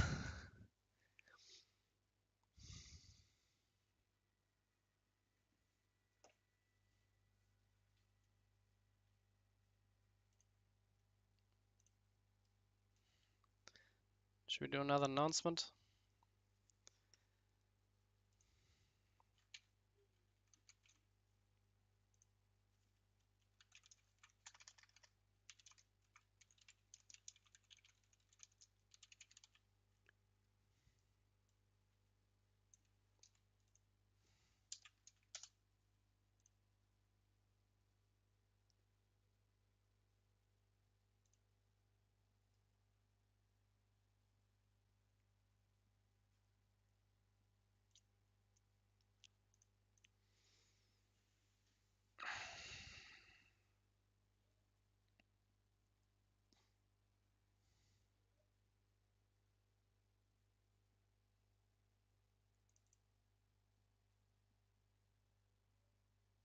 Why are you opening a room for them?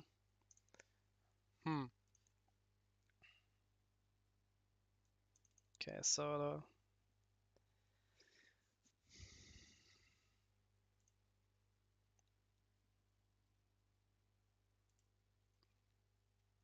Muhammad Ali, you have to click on play, so it changes you to spectate.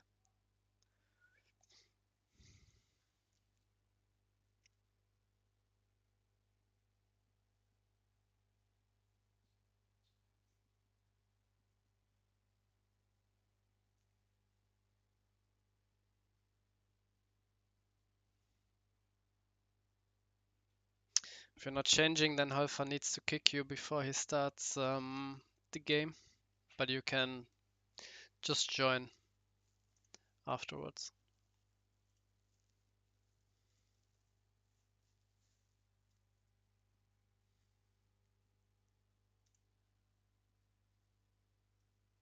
Oh god, maybe it's not something I should show in live stream. What's going on in Solomon's spam house? You never know.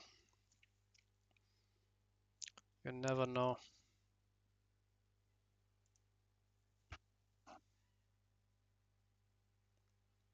Oh, I can. Okay.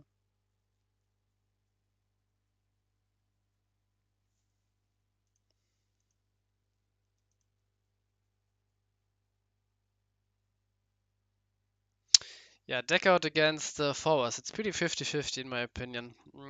Forwards, of course, with Morbid and 4 files. Pretty nice cycle. And deck out needs to hope that either Morbid is in the shields or that he can slash the files before he gets to Morbid, or slash him out before he can get to file.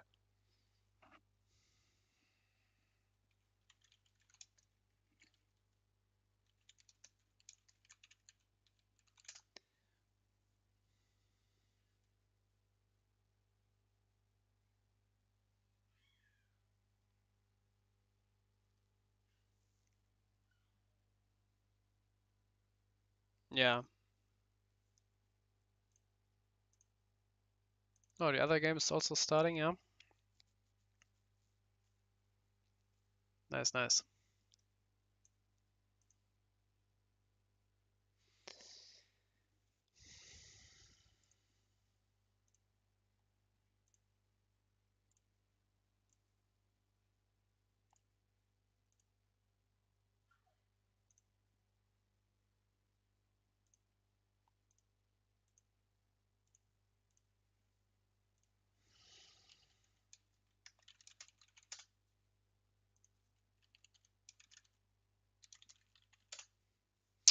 I bet on Halfar to win, said Xboom. Yeah, maybe.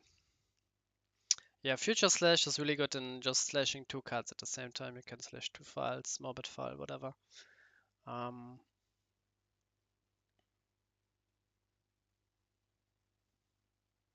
But against like aggro opponents, Future Slash is just a dead draw, but it's also kind of a finisher. It's like, yeah, Bull Meteors and Cryptic Totem and so on. And yeah.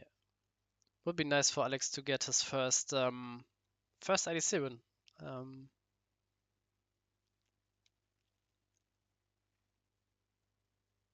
Let's see, let's see.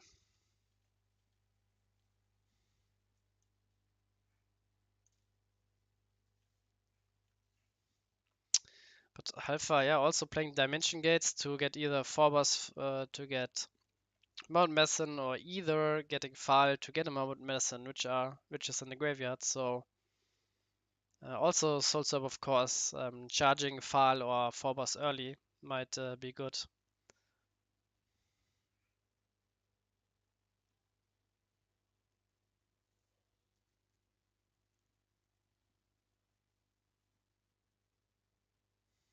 Yeah, but so far as we spectated Alex, he had pretty good draws in a good time. Always when both players are in top deck mode, he top decks some slashes, and the opponents seem not to have like an answer. Let's see if we can keep continuing this trend.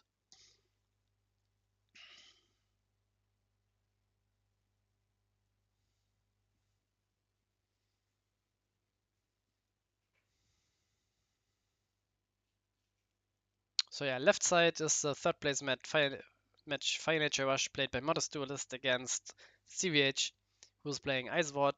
Right side, the final with AleksVin on the top side playing Ruby Deck out against Halfar playing Phobos Control. And sadly, no other green mana in hand, I would assume. Also, no Gonta in hand by Modest and no Quixotic. So the other two must be Volcanic Arrows and some or a Speed Attacker.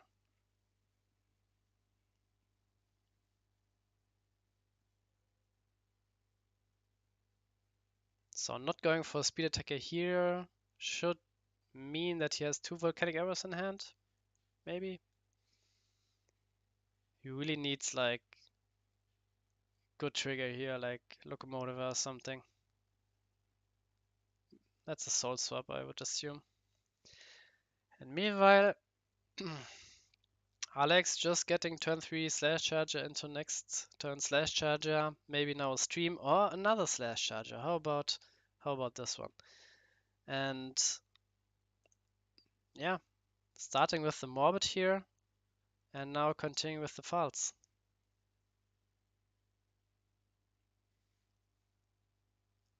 Yeah, Logic Cube for Lost Soul or Future Slash.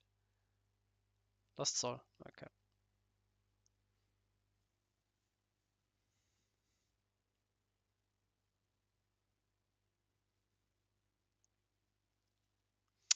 CVH Bricking. I mean, he plays like 1 or 2 Emerald and 1 or 2 Quixotic for turn 2, so I wouldn't call it bricking necessarily. And yeah, turn 3 Brosam Tribe, which could be a bit late.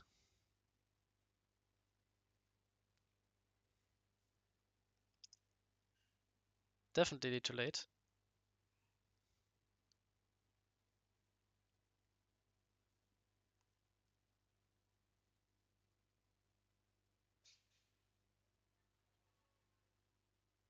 And yeah, Halfar with the correct play, getting down his hands so the Lost Soul is not threatening. And now he needs Halfar not to top Dimension Gate or Fall or Phobos, I would say. But he top takes Soul Swap, which should get Dimension Gate for Fall. Although you only have one creature here. Hmm. And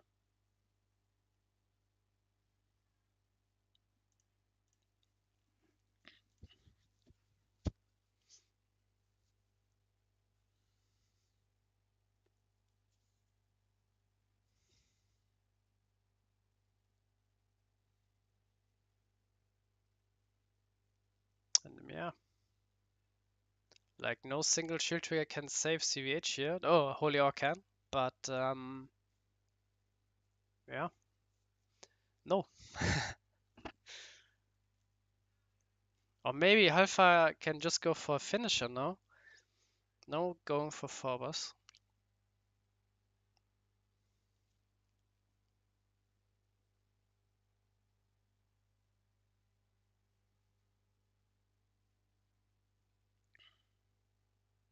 Another Dimension Gate, I would assume. Yeah.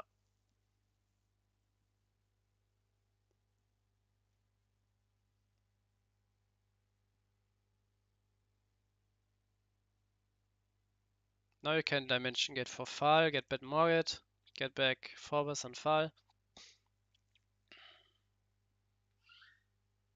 And start rolling here.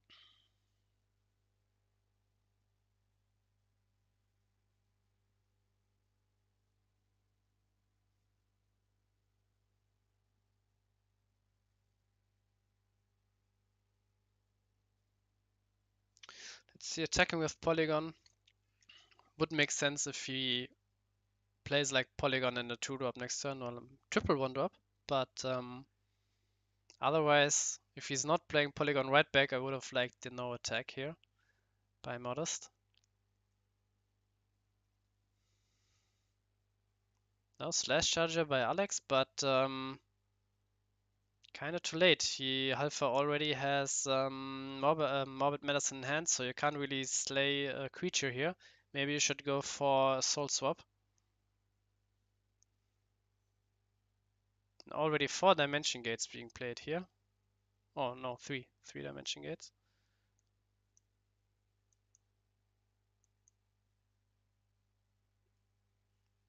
Destroying a file. Interesting.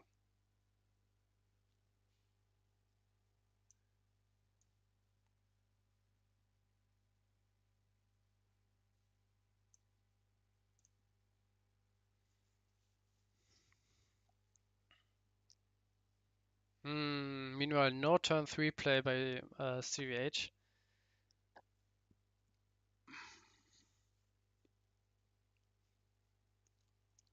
And yeah, he's replaying the Polygon, so good attack last turn by modesduelist.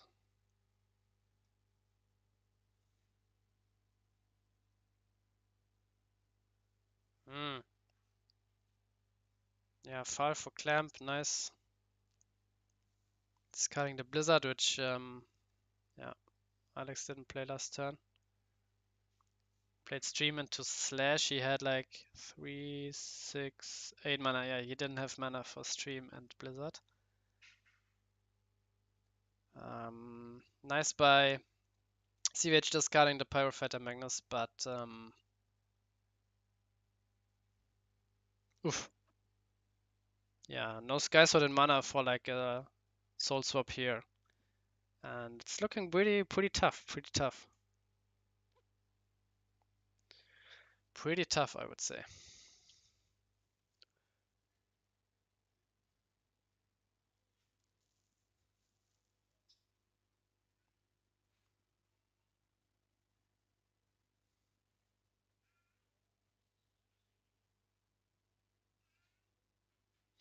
Now Alex being forced to charge another answer to a finisher, so I would go for Dimension Gate into Bolmedius here now. Yeah, that's what he's doing. Meanwhile, on the left side, Modest taking this game quite this match, I would say, quite convincingly 2-0.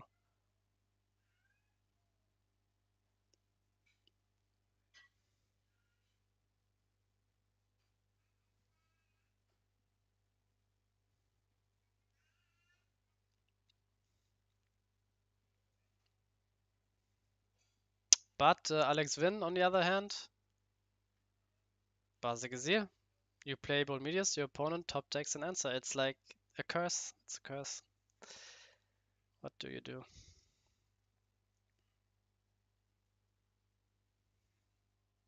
But now all 4 files are being played like a Blizzard while Morbid is in the grave, and then it's looking good, but Morbid is in hand, Bolmedius and Phobos in the graveyard. Looking grim for Alex.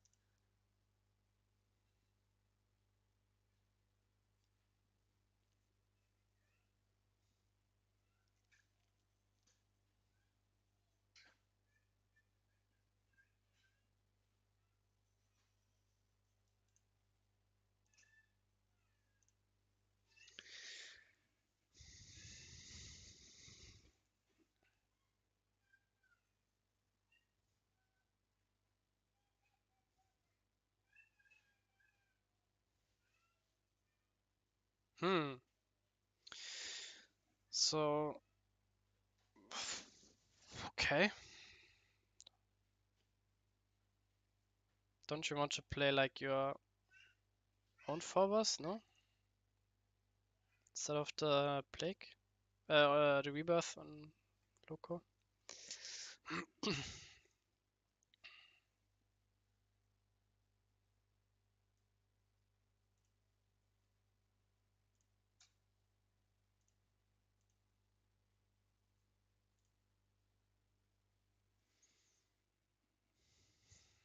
Alex needs to top deck a Blizzard or just Logic Cube into Blizzard. Crystal Memory into Blizzard. Does he have 10 mana? Yeah. And then Files are gone, Morbid is in the graveyard.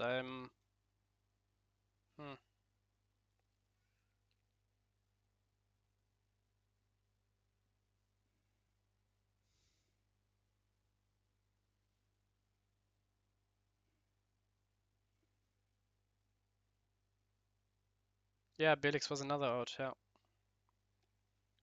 So yeah, Halfar dodging a bullet here. Just attack, no? What's the worst that can happen? Like Burst Shot doesn't do anything, a Terror Pit. Sure, a Terror Pit for 5, which already gave you like 5 cards. There's like no... I don't know what even should be in the shields.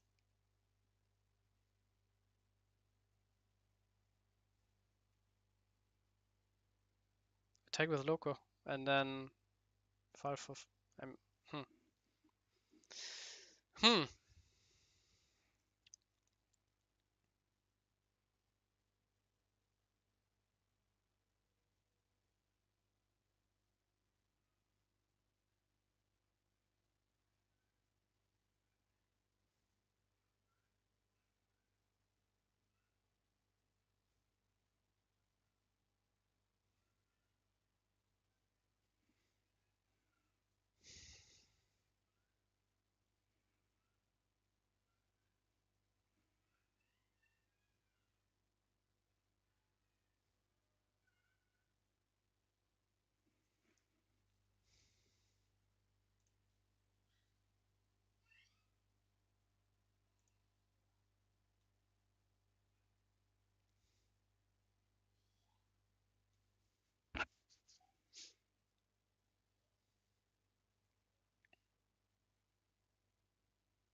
And now you attack. What do you mean?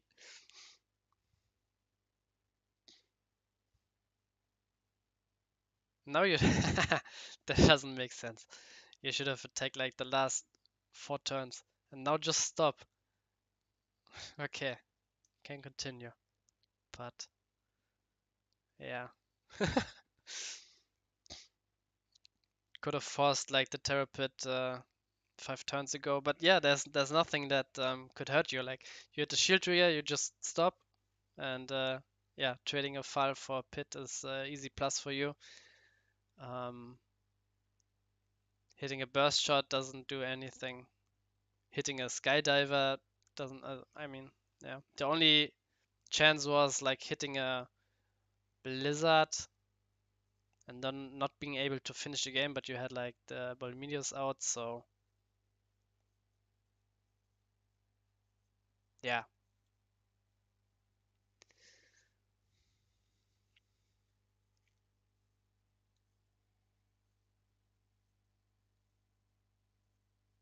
Yeah. Yeah. Alex had really many outs with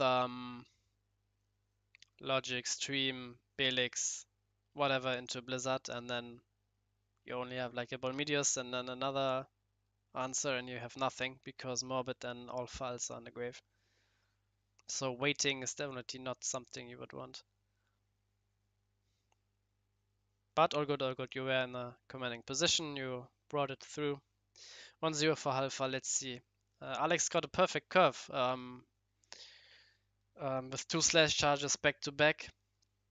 But getting Lost Soul may be a mistake. Getting Lost Soul, Halfar just playing all his cards out except for one, and then Alex charging the Lost Soul next turn. I think that was something he should have done better. Maybe searching for Future Slash to continue slashing the files. He slashed one more but one file. If you slash 2 other files, it's getting pretty tough for Halfar. So Lost Soul play, Lost Soul search rather, not the best option. And from there it all went south. He found Phobos into Dimension Gate, into Fall, into Morbid, into blah blah blah.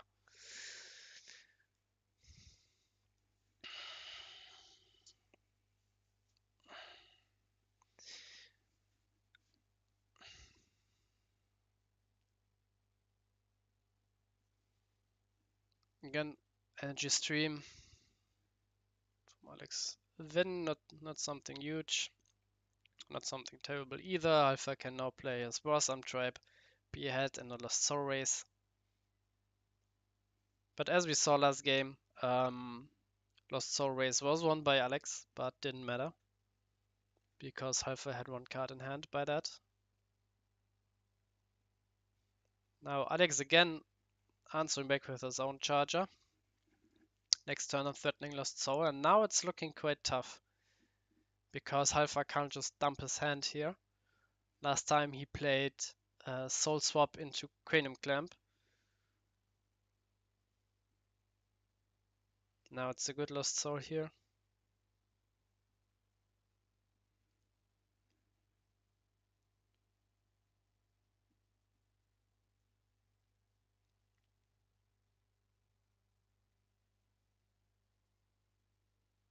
Let's see if Halfar has his own Lost Soul.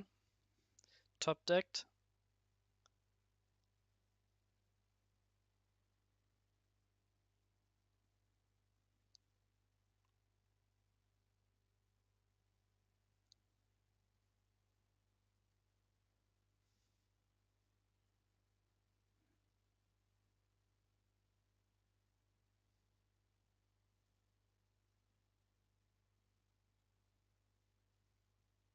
Well, okay. Was not expecting this. Yeah, maybe he thinks Alex has 4 cards in hand now. If I get back like Morbid for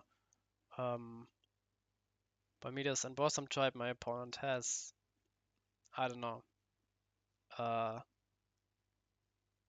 Cranium Clamp or another Lost Soul.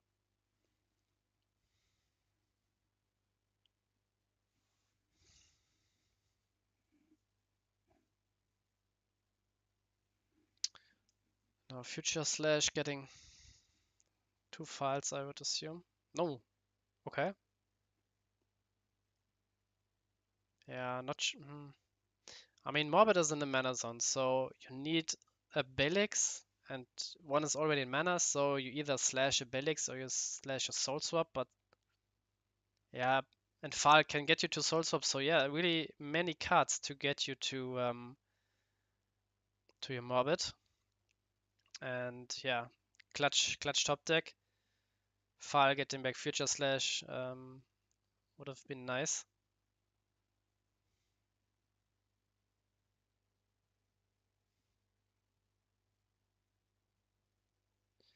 Alpha draw passing.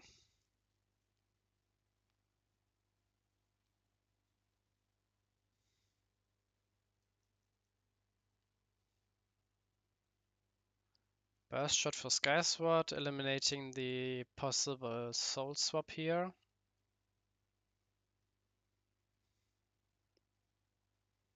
No Phobos for swap and swap for Morbid. Swap Belix out for Morbid, maybe. Dimension Gate. Another Phobos. Yeah, maybe I'm too direct. Maybe it's better to get more cards to be immune to Locomotiva. Well, not immune, but decrease the odds heavily when only having Morbid in hand or like multiple cards.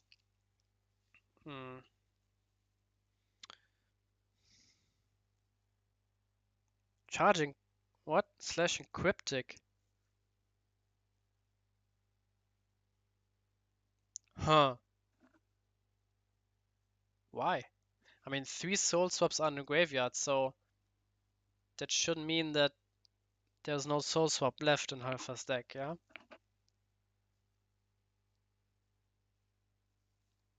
So then there's only Belix to get to Morbid.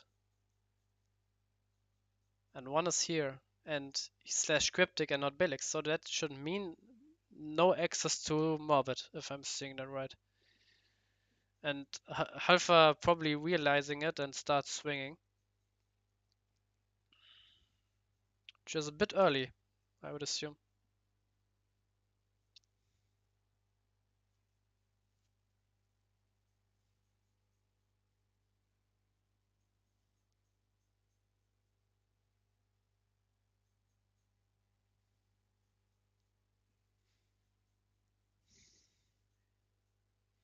Yeah, this game looks really good for Alex now.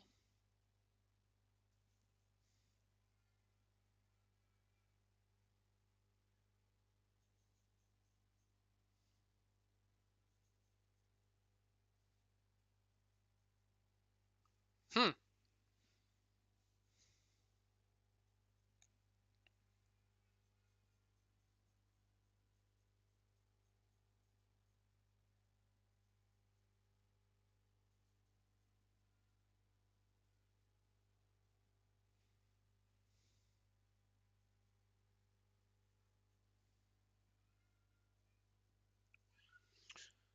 Taking stream into slash. Let's go, let's go.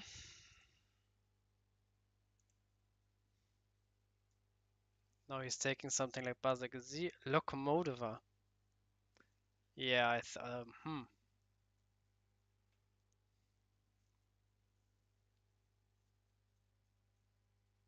Yeah, Halfar just playing the creature with just a nice, the best choice in my opinion, just like charging it.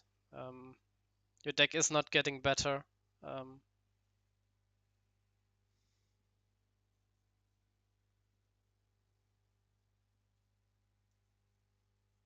yeah.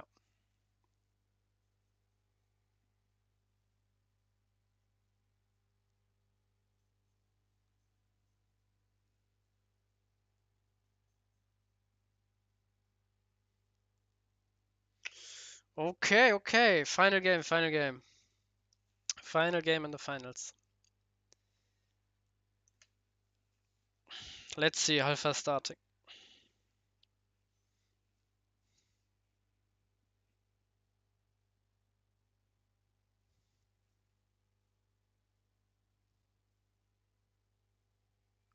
Scores 1-1.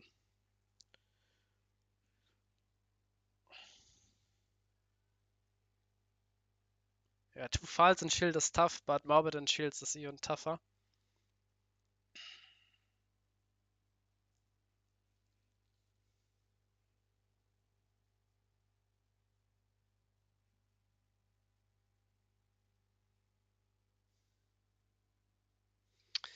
So no Brasam Trap for Halfar and no Brasam Trap at home for Halfar, which means Dimension Gate into, but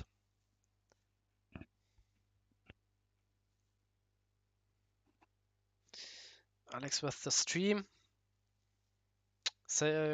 hedging himself against like a Cranium Clamp. But Halfar ahead in the Lost Soul race, so even a charger now from Alex doesn't help. So he needs...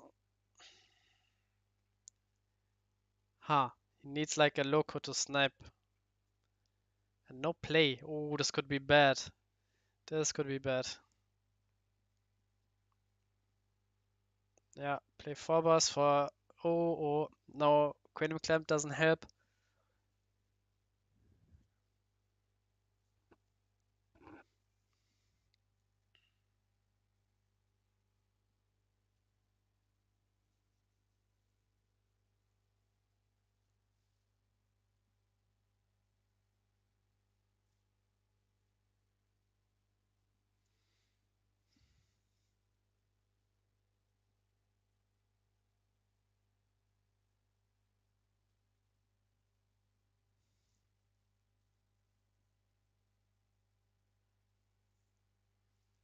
Oh, okay, okay.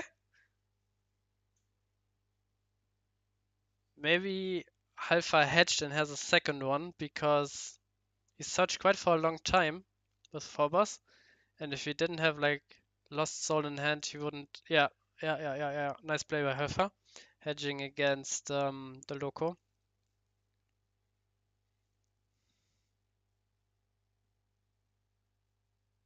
yeah, no, it's tough.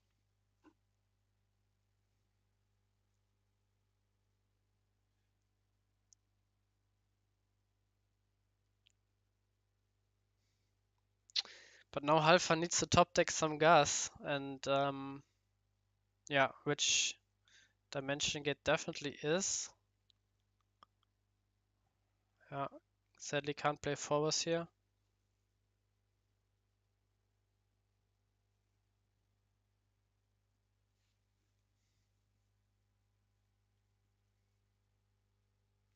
And yeah, Alex had Cranium Clamp in hand.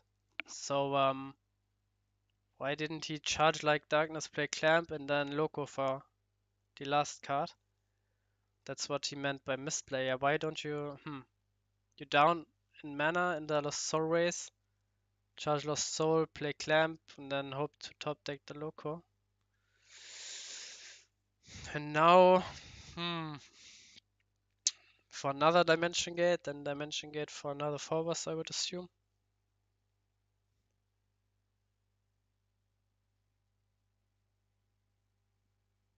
Don't close the stream, Solomon. Come on. Sit through it till the end.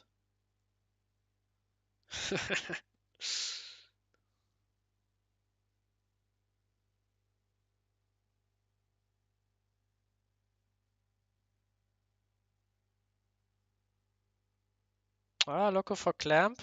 Wait.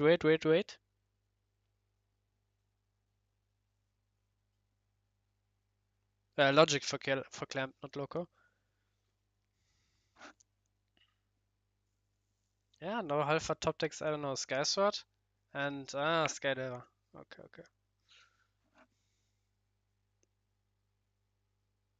I mean, he had Clamp in hand, no? And if not, he had Loco in hand, so he passed turn 4 without playing anything. So just charge a Darkness Planner and play either Clamp or Loco.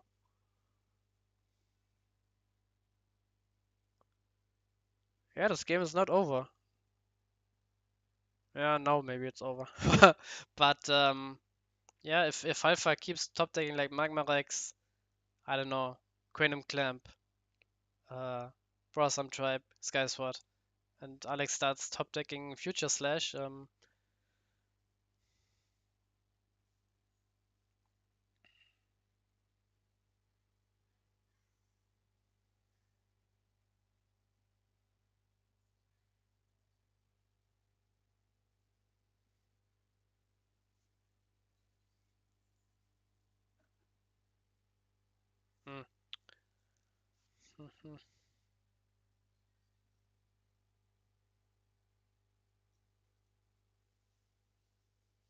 Yeah, maybe would have liked to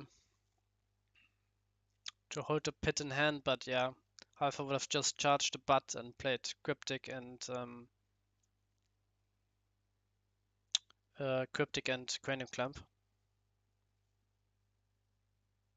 And now Basic Zeal for game, maybe? No Clamp, nice.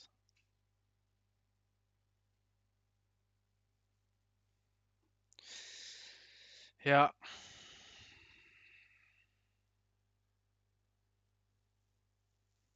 He discarded APOC with the Clamp, so... Yeah, Blizzard helps here.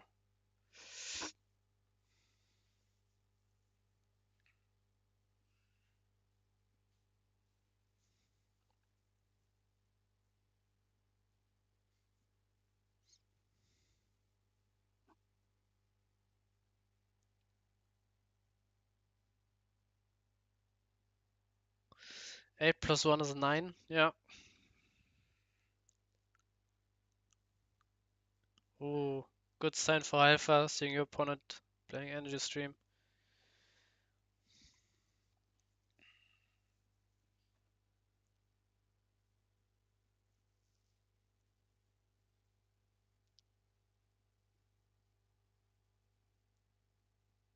LOL. Yeah. Congratulations to Halfar winning IDC 33rd and oh, Morbid in the shield. So Poof! This would have been really nice for Alex if he didn't misplay the turn 4.